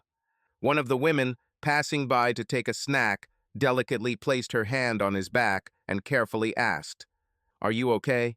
Jason, embarrassed, quickly straightened up and looked around the room full of people who were watching with such pleasure as a woman left her groom at the altar for someone who apparently seemed better to her.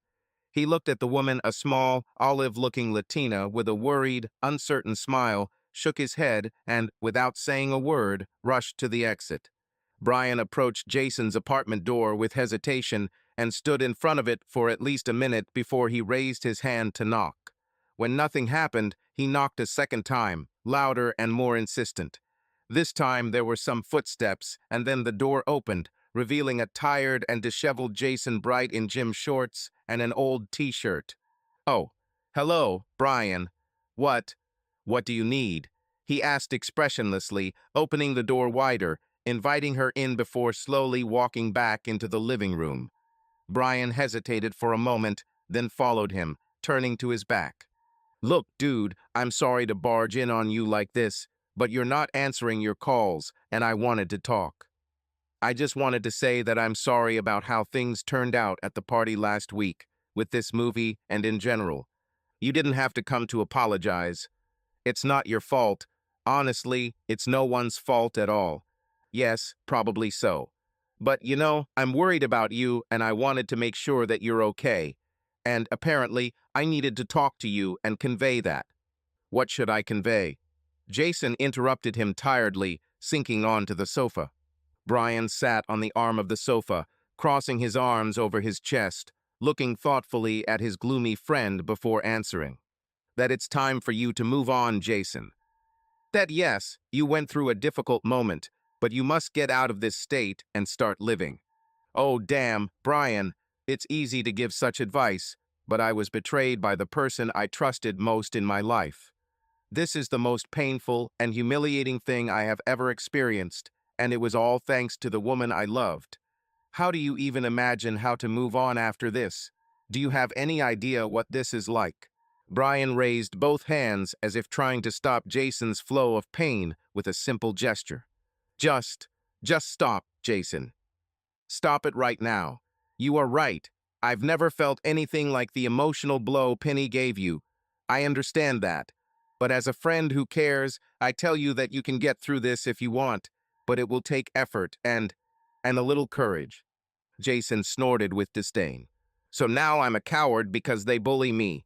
Is this what you mean? Brian sighed with irritation. Stop it. That's not what I mean. I'm just saying that how your life turns out in the future ultimately depends only on you. You can remain isolated and alone, locked in this apartment like the character from Great Expectations, or you can at least try to start something new. Jason sat up straight, gritting his teeth with suppressed rage, his mouth opening and closing as if he was trying to say something but the words wouldn't come out. And then, as if exhausted by his own emotions, he sat back on the couch. Damn, Brian, I don't even know where to start. I can't figure out what to do. Brian grinned and pulled a folded piece of paper out of his pocket. Well, Jason, I just have a solution for you. He unfolded the paper and plopped it on Jason's knee.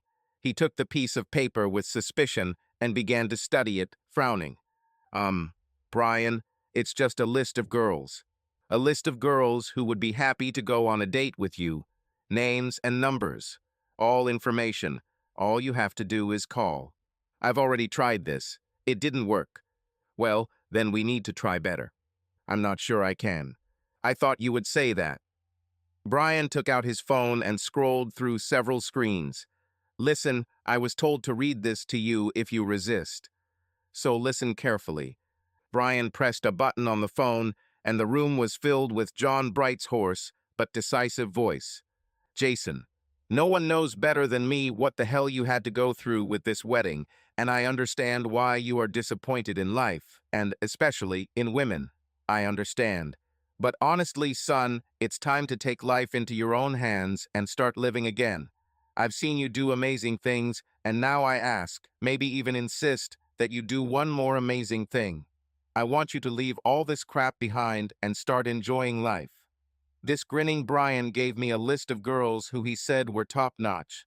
Now, I'm not sure Brian has more than 3 working brain cells in his head, but in this case, and in this case only, I suggest you do as he says. You don't need to throw yourself into the deep end. Just meet girls, have fun, forget your past, and leave it where it belongs behind. You have too much potential to live in a voluntary prison. Jason sat on the couch with his arms crossed over his chest, slowly rocking back and forth, staring into space and staring at the list he had placed on the coffee table in front of him. Well? Brian asked after a few moments of awkward silence. Well? Jason looked at him, blinking as if he had just woken up from a bright light. Brian sighed heavily. Are you going to pull yourself together and invite one of these girls to somehow improve your life, or... Yes, Jason suddenly interrupted him sharply. Or will you continue this slow social suicide? Brian froze, looking at his friend in surprise. Wait, what? Did you say yes? Did you seriously say you would call one of these girls? Is that what you said? Yes, that's what I said, Jason's voice suddenly filled with determination. My father is right. You are right. I need my life back. I have to move forward. Brian, rocking in his chair in surprise, opened his arms as if inviting Jason into action, his eyebrows raised in an expression of still lingering surprise. Well, okay then, he finally said. Without any reasonable criteria for choosing who to start with, Jason chose the first girl on the list. The first girl was the roommate of one of the girls Brian was dating. She moved like a ballerina, tall, slender, and graceful, and her shiny, straight brown hair fell over her shoulders like a silk cape. She was 26 years old, worked as a buyer at a local clothing store, and was fond of tennis. They went to dinner at an Italian restaurant and then went to a show. The girl was polite and cheerful, but the conversation was strained and became increasingly painful and stilted as the evening went on. As soon as the performance ended, Jason took her home, which she seemed happy about. The evening ended with a dry kiss on the cheek and an apology. Jason spent the night tossing and turning in bed, worrying about evenings. He clenched his teeth and muttered curses, arguing with himself about the futility of communication. But the next morning, with grim determination, he took the list and called the second girl. The second was short and cheerful, a pale-skinned, freckled, red-haired girl who could hold a conversation with anyone. She worked as a veterinarian's assistant and loved dancing and skating. They went to a diner and then to a dance club, and ended the evening at a lake cafe with a cup of coffee. The evening with this girl went easily for Jason. The conversation flowed naturally, albeit a little chaotically. They discussed everything from the state of the space program to comparing the merits of Labrador retrievers to snowboarding clothing styles. They seemed to talk about everything except their personal romantic stories, and Jason later realized that this was probably a direct order from Brian.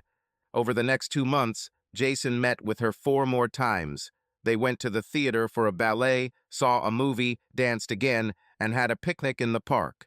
He enjoyed spending time with her, and she also enjoyed his company, but there was no spark between them, and so Jason carefully let the relationship fade away. He no longer asked her out, limiting himself to occasional calls and texts. The third girl was a freedom-loving person. She had light brown hair worn in a ponytail, laughing brown eyes, and tan skin. She was a little overweight, but her charm and cheerfulness attracted attention. She worked as a research assistant in the physics department at Northwestern University, but on weekends and sometimes during the week, she threw parties. She loved motorcycles, loud music, and smoking. Jason invited her to a rock concert. When they returned, she offered to come see her, and Jason, after some hesitation, accepted the invitation. Her apartment was filled with the sounds of the Grateful Dead and the thick, Swedish acrid smell of smoke. The roommate, tall and thin, was sitting in the kitchen, rolling out brownie dough. Jason settled down on the couch and tried to act casual until he found an excuse to leave and drove home. Arriving home, he immediately took off his clothes and threw them in the washing machine, then took a shower, wondering if he could test positive for illegal substances from secondhand smoke. The next day, he called the fourth girl. She was something of a Marilyn Monroe copy: short, curly platinum hair, a curvaceous figure, and bright red lipstick. She worked as a saleswoman, lived with her parents, and seemed to have no special interests. Jason, who by then had regained the ability to communicate normally with women, tried to carry on conversation over dinner, but it was tedious and boring. When he brought her home, she invited him over for drinks, making it clear that her parents would be away for the weekend. Her curvy figure and deep cleavage made the offer tempting, but Jason couldn't bring himself to start a relationship, sexual or otherwise, with such an empty-headed girl, so he politely declined and drove home, where he ended the evening with a bottle of baby oil in front of the computer. Girls numbered 5, 6, and 7 were beautiful, sociable, cheerful, but did not stand out in anything special. He enjoyed spending time with them. They had fun conversations, laughed, and even had light, intimate moments. He went on second, third, and even fourth dates with them, but never felt anything other than a slight, pleasant satisfaction. Jason began to worry that the deep feelings he had for Penny would never return. He began to entertain the idea that he might have to find someone he could feel comfortable with and gradually fall in love with, and that such a passionate, deep love as he had for Penny would never happen again. But that was before meeting girl number 8. Gail Ann Rawson was a 28-year-old University of Illinois graduate with a degree in marketing and a good job in the advertising department of a downtown department store. By most accounts, she was at least pretty, if not beautiful. Shoulder-length ash blonde hair framed a heart-shaped face, her skin was lightly freckled, and she had a soft, comfortable figure. She was the only girl on the list that Jason and Brian had never dated. Her brother worked with Brian, and after hearing about Jason, he suggested his sister. Brian looked at her photo and added it to the list. When Jason first called her, Gail was wary and rather hesitant, surprised that he had called her at all. She vaguely remembered her brother talking about Jason a few months ago, but now that she was actually asked to meet a stranger, she was overcome with shyness and politely declined. Jason, who was slightly relieved that he wouldn't have to try to impress a stranger, took it in stride. But a couple of days later, Gail called back and apologized for her refusal, explaining that her initial reaction was due to uncertainty and that after talking with her brother, she had changed her mind. They talked on the phone for a bit, joked about how blind dates could be awkward, and agreed to have a leisurely lunch later in the week. They met at a small cafe in the city center that served soups and salads. The conversation was tense at the beginning. They exchanged standard introductory comments, talked about work and education, shared general information about their families, and superficially discussed preferences in soups and stews. Gradually, the conversation became easier and more relaxed. They began to share stories, discuss hobbies, and laugh. When they finished lunch and Jason handed over his credit card, he was surprised to notice that he was already half an hour late for work. He quickly paid the bill and walked Gail to the curb, where he hailed her a taxi, then headed back to work himself. In his office, Jason mindlessly busied himself with his afternoon work, remembering his lunch with Gail. As part of his plan to not appear needy or too anxious around the girls he was getting along with, Jason decided to wait a couple of days before contacting Gail again. However, after a few hours, he decided that he wanted to invite her to a play that was coming to town in a couple of weeks, and decided to call the next day to give her the opportunity to vacate the date. By the end of the day, he adjusted this plan, deciding to call her that evening to invite her to dinner on the weekend. He ended up calling her before he left work, asking her out on a date the next evening. She agreed.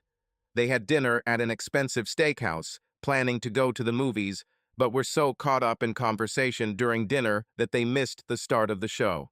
So they lingered at the table, eating the dessert they shared in more than an hour, and continued talking long after the waiter brought the check, until he began to give them slight hints, and then more insistently suggested that they continue their conversation in another place. Location because the restaurant needed a table. Gail was confused, but Jason just laughed and suggested moving their date to a nearby bar instead of calling it a night. They continued their conversation, discussing anything and everything from clothing preferences to favorite sports teams to travel dreams. They talked seriously about important things, lightly about funny things, and with great interest, sharing little facts about themselves. Somehow, the conversation turned to the topic of the excessive lifestyles of the rich and famous. Jason expressed his views on how money and fame likely exacerbate the problems associated with poor life choices, citing several famous people as examples.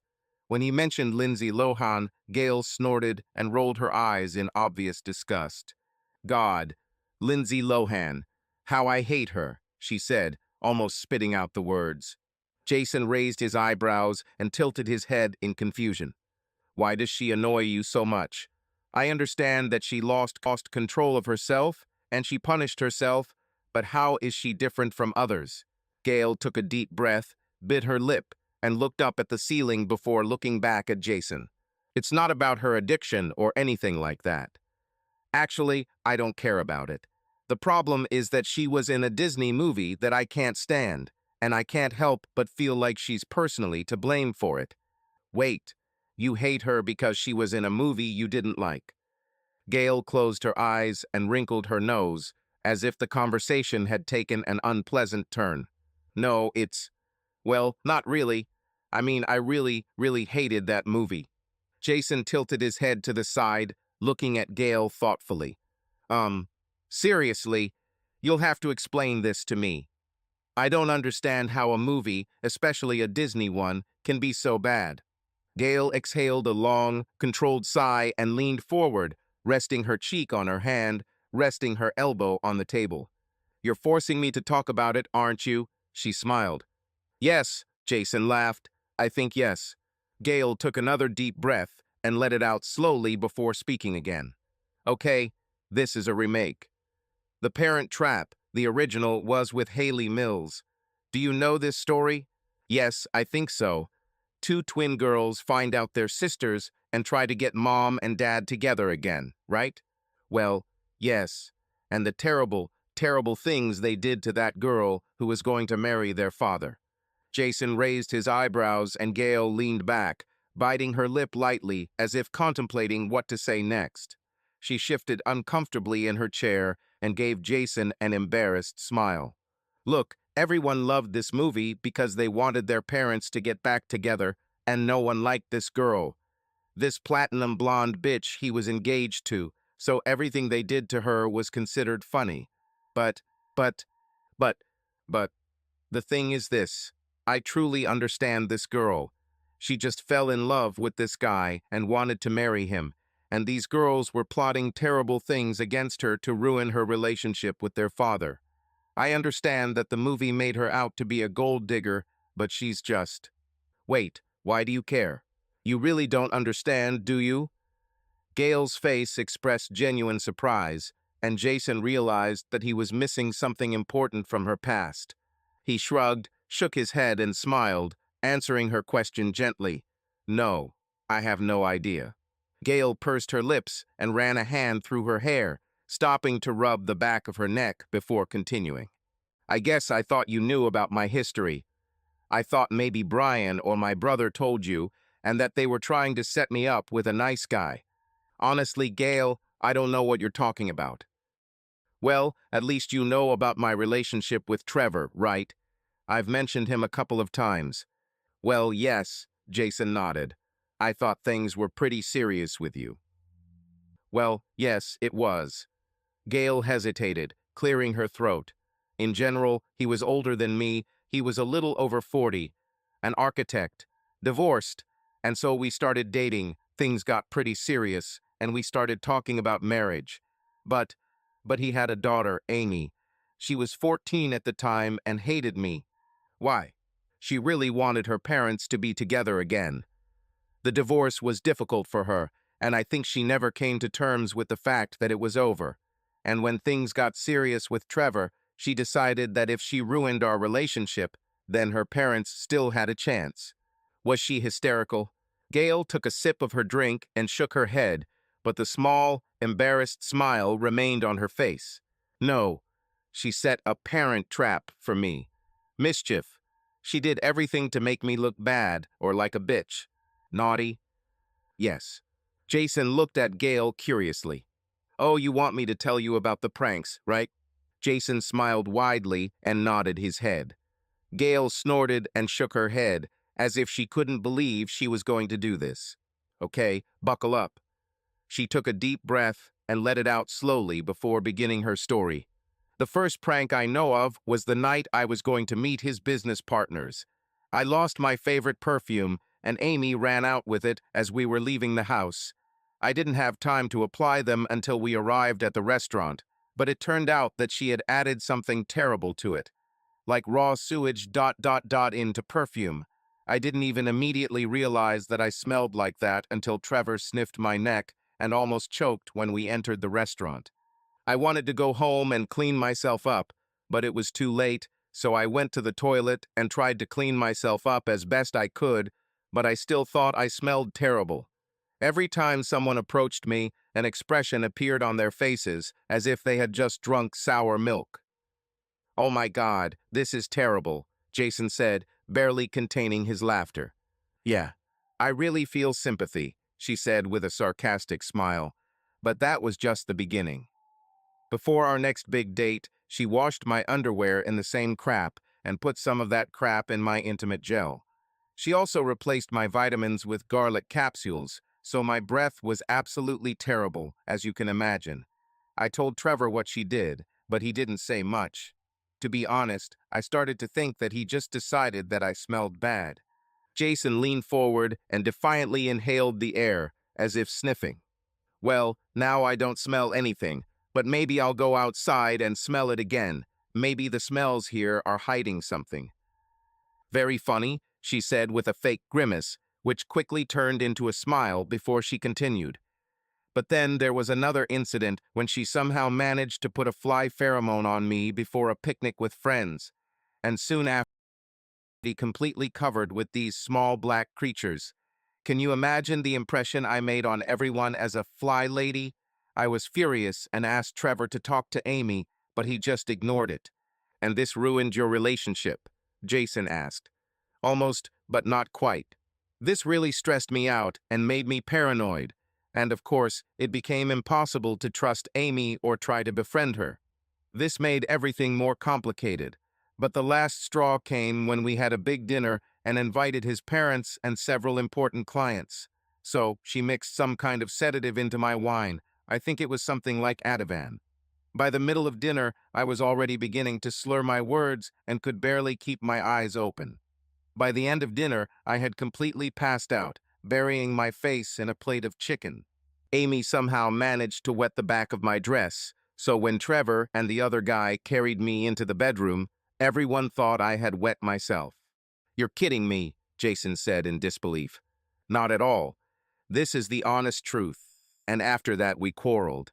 He said he was ashamed of my behavior, and when I blamed Amy, he only got angrier. I couldn't stand his lack of support anymore, and he couldn't handle conflict, so we broke up. Gail paused and then laughed. "Just like Disney, right?" "Well, maybe in some sick, twisted Disney," Jason said.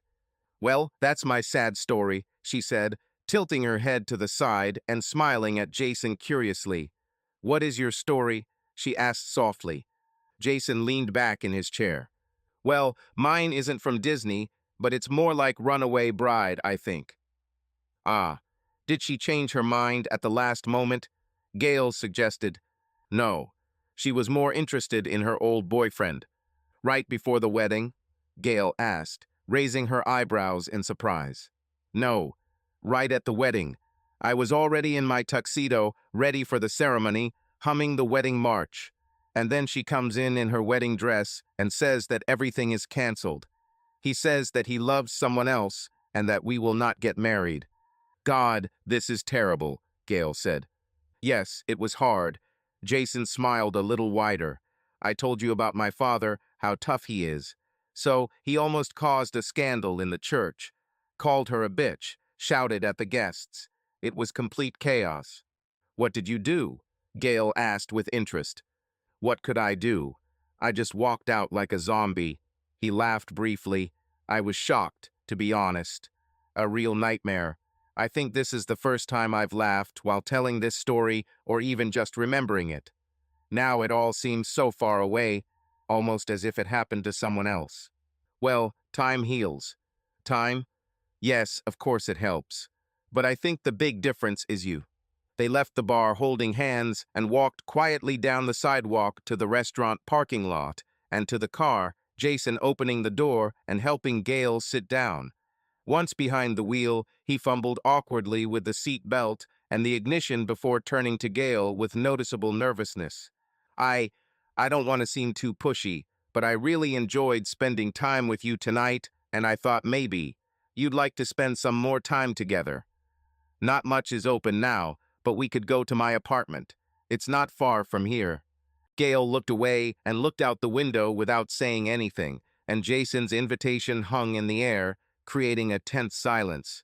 After a few moments, Jason awkwardly broke the silence. "Look, I'm sorry. I didn't mean to put you in an awkward position. We haven't really known each other for long, I understand. So forgive me if—" As he spoke, Gail turned to him and looked intently into his eyes, with a direct, searching gaze. "Yes," she said simply, interrupting his apology. "Yes, yes, we haven't known each other for long, and yes, I want to go to you." 15 minutes later, Jason stood in front of his apartment door and opened it wide for Gail, awkwardly saying, "There she is," wishing he could say something wittier. Gail walked slowly into the apartment and stood in the hallway, allowing Jason to take her coat as he passed her. "Come on in, sit on the sofa if you want." She took 2 small steps forward and froze, slowly looking around the apartment, as if she was a little unsure of herself. Her gaze went from the kitchen to the living room, then down the hallway, and finally back to Jason, who was nervously watching her reaction. She looked at him with the same gaze that she had given in the car when she agreed to go to him. "Jason," she said quietly but clearly, "just take me to the bedroom." Jason swallowed twice, took a deep breath, and then nodded. He raised his hand slightly, offering it to Gail, who took it, and he led her down the hallway.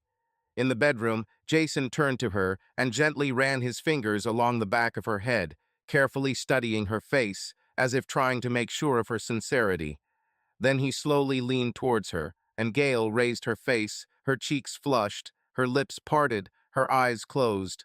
He kissed her lightly and tenderly at first, but soon their kisses became more and more passionate until their embrace became tight and their lips moved in the same rhythm. After a few minutes, Gail pulled away, placed her hands on his chest and, looking into his eyes, began to slowly unbutton his shirt in a seductive dance of her fingers until the skin of his torso glowed in the dim light. With a burning gaze, she admired his body for a moment, then abruptly tore off his shirt and threw it on the floor. Breathing heavily, as if after running, she moved her hands to his waist and unbuttoned his pants, lowering them to his ankles. Jason slowly reached out to her, his touch careful and gentle, as if he were touching something priceless. They stood side by side, surrounded by silence and a feeling that grew between them every minute. He leaned down and kissed her lightly on the lips, feeling Gail answer him with a slight smile. They enjoyed the closeness, feeling how every moment connected them even stronger. Her breathing became more rapid as Jason began to slowly remove her clothes, carefully and respectfully. His gaze was filled with tenderness as he stopped for a moment to simply admire her figure, feeling the wave of emotions that rolled in without stopping. Every gesture was imbued with care and love, and they continued to explore each other, slowly enjoying every second spent together. They continued to exchange kisses, touching each other with caution and trepidation, as if they were afraid to disturb this fragile but beautiful moment. Their movement was both calm and confident, filled with a sense of unity. Jason took his time, enjoying God's presence next to him, feeling her breath merge with his. They were simply there, completely immersed in the moment, letting their feelings speak for them.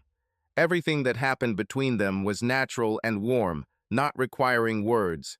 When Jason held her close to him, they felt complete harmony, peace, and comfort, which they shared without a trace.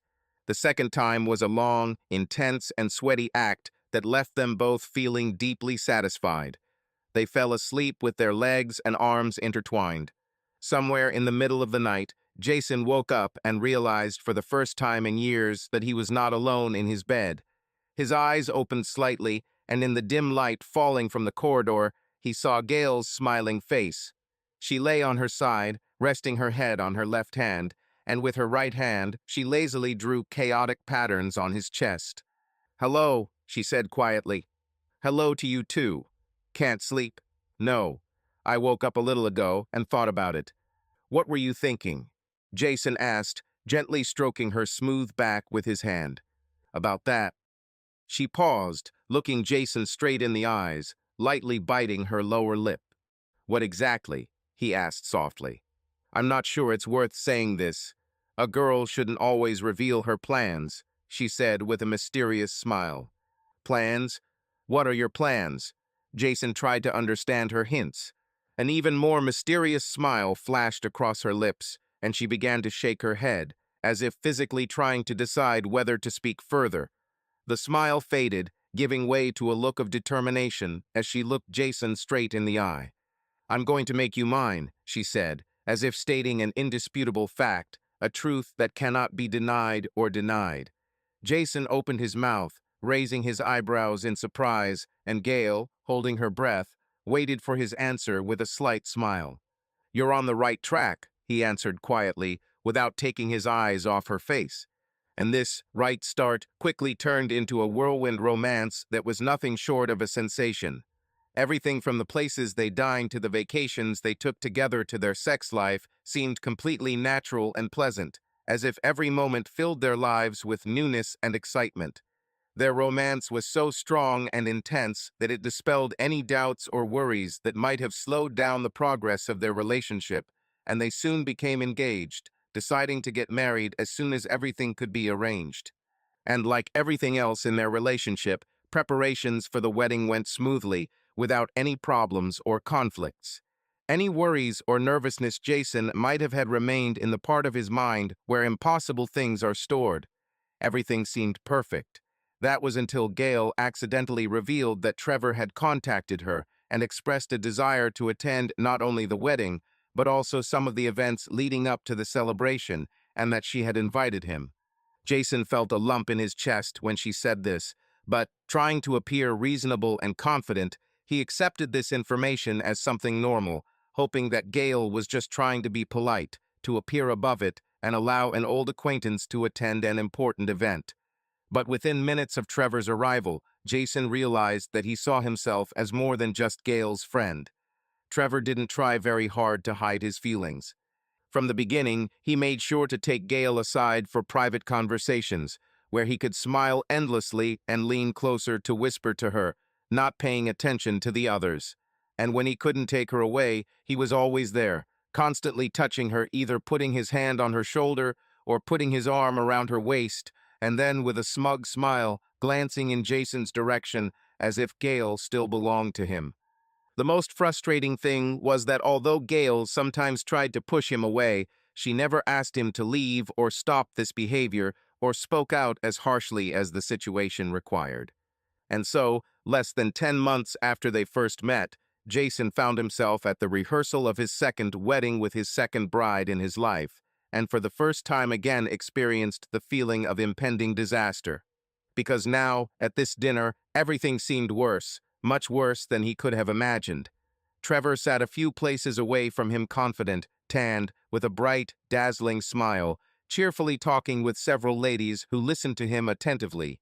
He was the epitome of charm and tact, the center of attention in the room, especially to Gail, who could hardly take her eyes off him for a few seconds.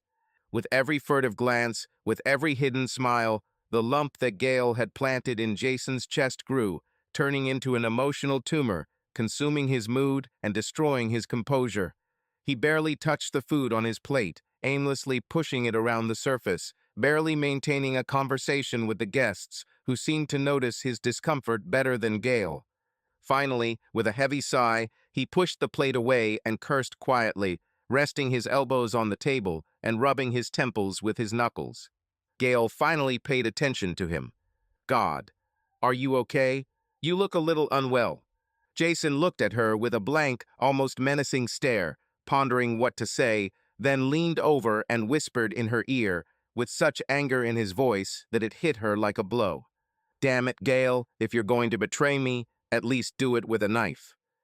Gail's eyes widened in shock and fear. "What? What are you saying, Jason? What's wrong with you? What are you talking about?" Jason let out a short, amused laugh. "Oh, come on, Gail. I've been through this before." He nodded towards Trevor. "You're basically inviting your ex to our rehearsal without asking me. You suddenly started keeping secrets, taking calls in private, clearly planning something. And now, at dinner, you can't take your eyes off him, smiling to yourself, probably thinking about some kind of personal fantasy. And you're all on edge. I know how it ends. I've been through it before. Maybe we should move him here and switch places. Will it be easier for you?" Gail began shaking her head furiously, leaning closer to Jason as if trying not to be heard. "Oh, no, no, Jason. You don't understand. I didn't invite him. He invited himself. He said that he wanted to be present, that he wanted to see me, and well, I had my own plan. That's why I kept it a secret. I knew that you would be angry, so I just didn't tell you. Angry about what? Because of some last date? What could my fiancée do to her ex before the wedding that shouldn't bother me? No, Jason, no, just stop." Her voice suddenly became quiet and urgent, the panic she had felt just a moment ago replaced by determination. "It's not what you think." Jason raised his eyebrows, waiting for an explanation as Gail took a deep, slow breath through her nose before speaking again. "Look, if you just wait a minute, just a couple of minutes, I think you'll understand." At that moment, just a few chairs down, one of the women Trevor had been charming suddenly asked loudly, "What's that? On your teeth? Is this juice?" Before she could even turn around to realize what was going on, Gail smiled broadly at Jason and raised her eyebrows. "Or perhaps you won't have to wait," she said calmly. Jason's face softened from anger to confusion, and he turned towards the source of the noise. What he saw seemed so strange to him that for a moment he could not believe his eyes. Trevor was still sitting, still smiling, but now with a concerned expression on his face, raising his hand to his mouth. His blindingly white teeth had somehow turned dark blue, as had his lips, and a drop of blue was running down the right side of his chin. "What the hell is this?" Jason muttered, eyes wide. "What? What did you do?" "Oh, this is not the end yet," Gail answered calmly, looking back at what was happening. "We're not finished yet." Jason watched in confusion as Trevor, barely holding back a smile, tried to wipe his mouth with a napkin, dipping it into a glass of water. But when he took another sip of water, the liquid began to flow uncontrollably from the corners of his mouth, spreading the blue dye even further onto his neck and white shirt. Trevor threw the glass on the table and began touching his mouth and hair in a disoriented manner, spreading marks all over his face and head. Soon his perfect hair turned into a disheveled shock, and the blue dye spread even more onto his clothes. Trevor threw the glass onto the table, his annoyed face quickly giving way to an expression of growing concern. It seemed that his head was now completely filled with thoughts about what was happening to his appearance.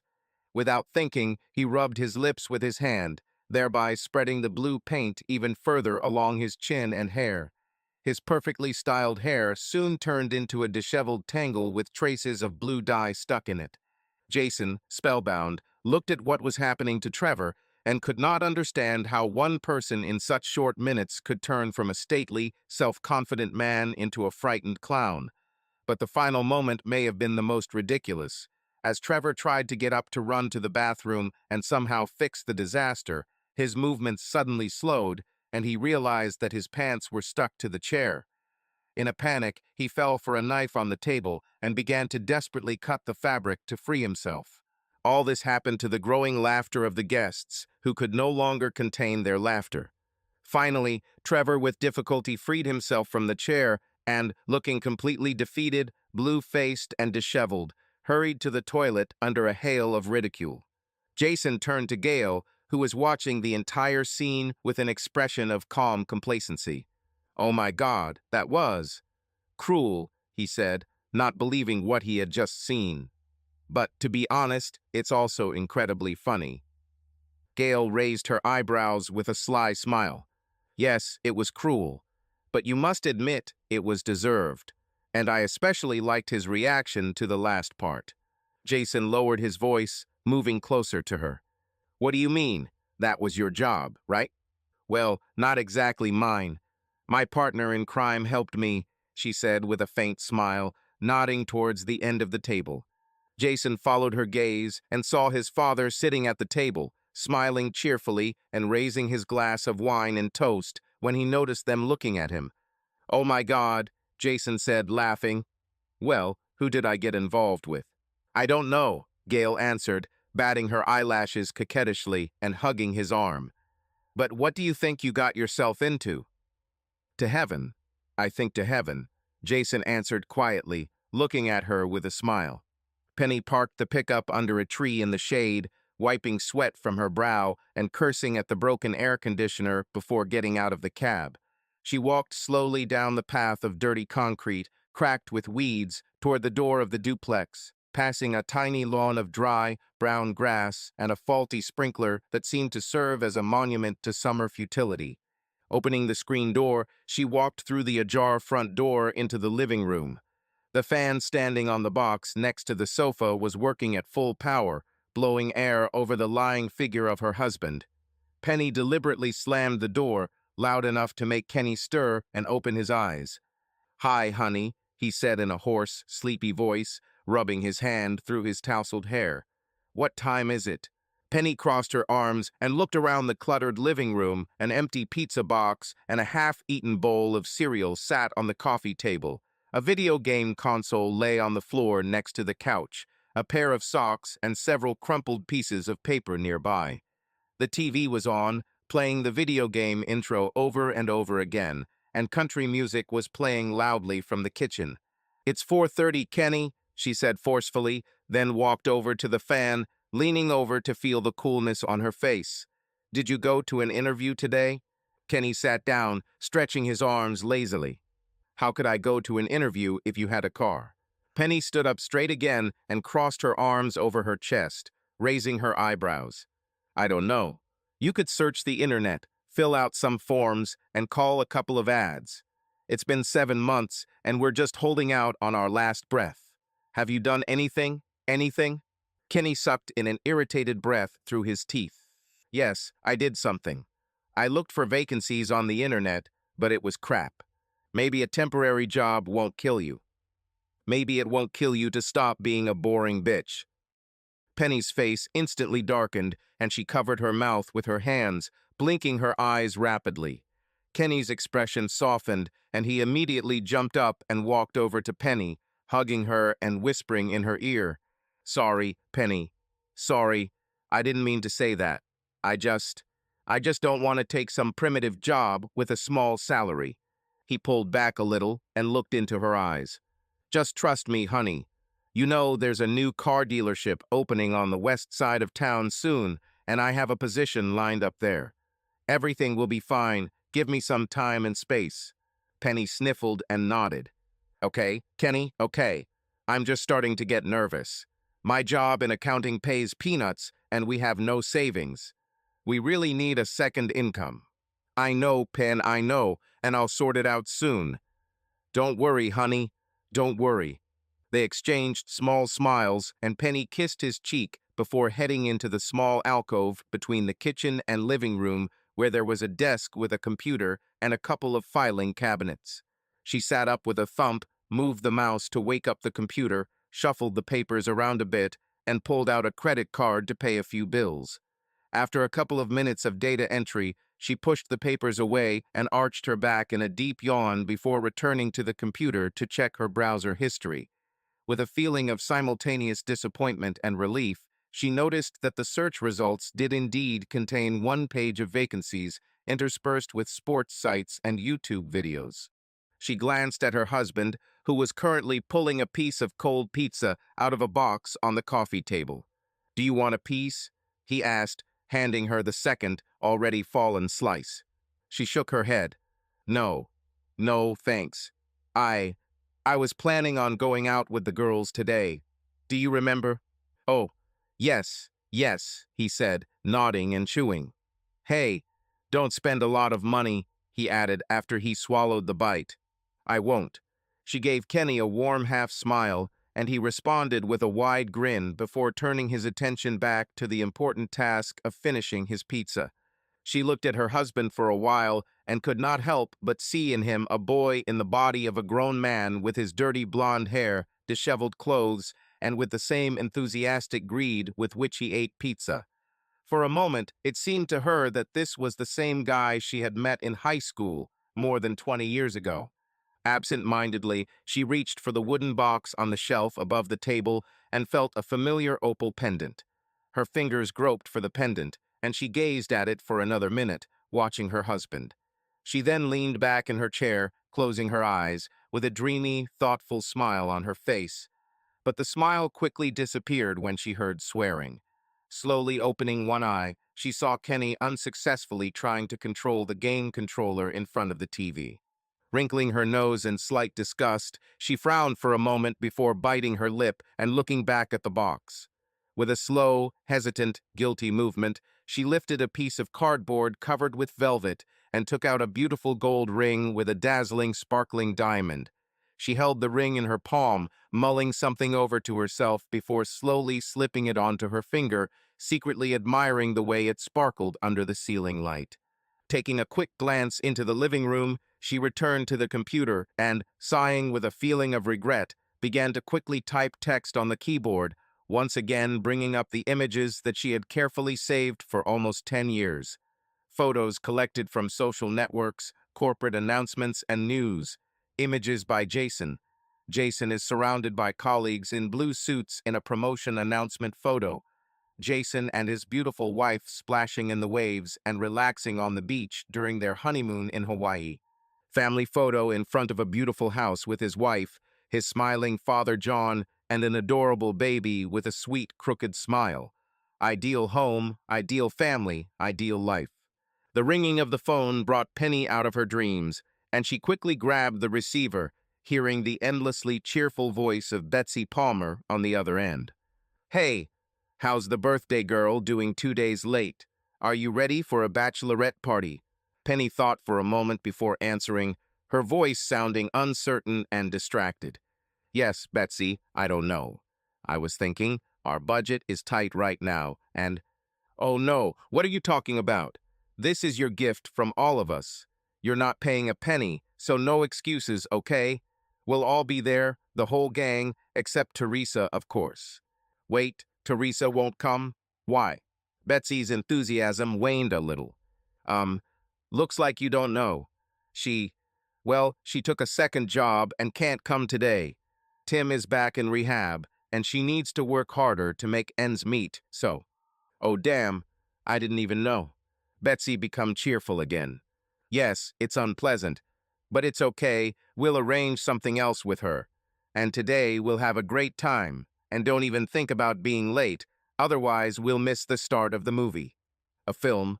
Yes, we were going to see a romantic comedy with Jennifer Lawrence. They say she's very sweet, but the show is at 7, so we need to have dinner in time.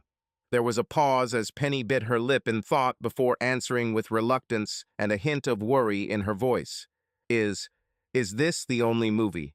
Well, there is also a Tarantino Western, but nothing else worthwhile. Betsy deliberately drew out the Tarantino Western, adding sarcastic contempt to her tone. Penny snorted before answering, her voice still quiet and uncertain.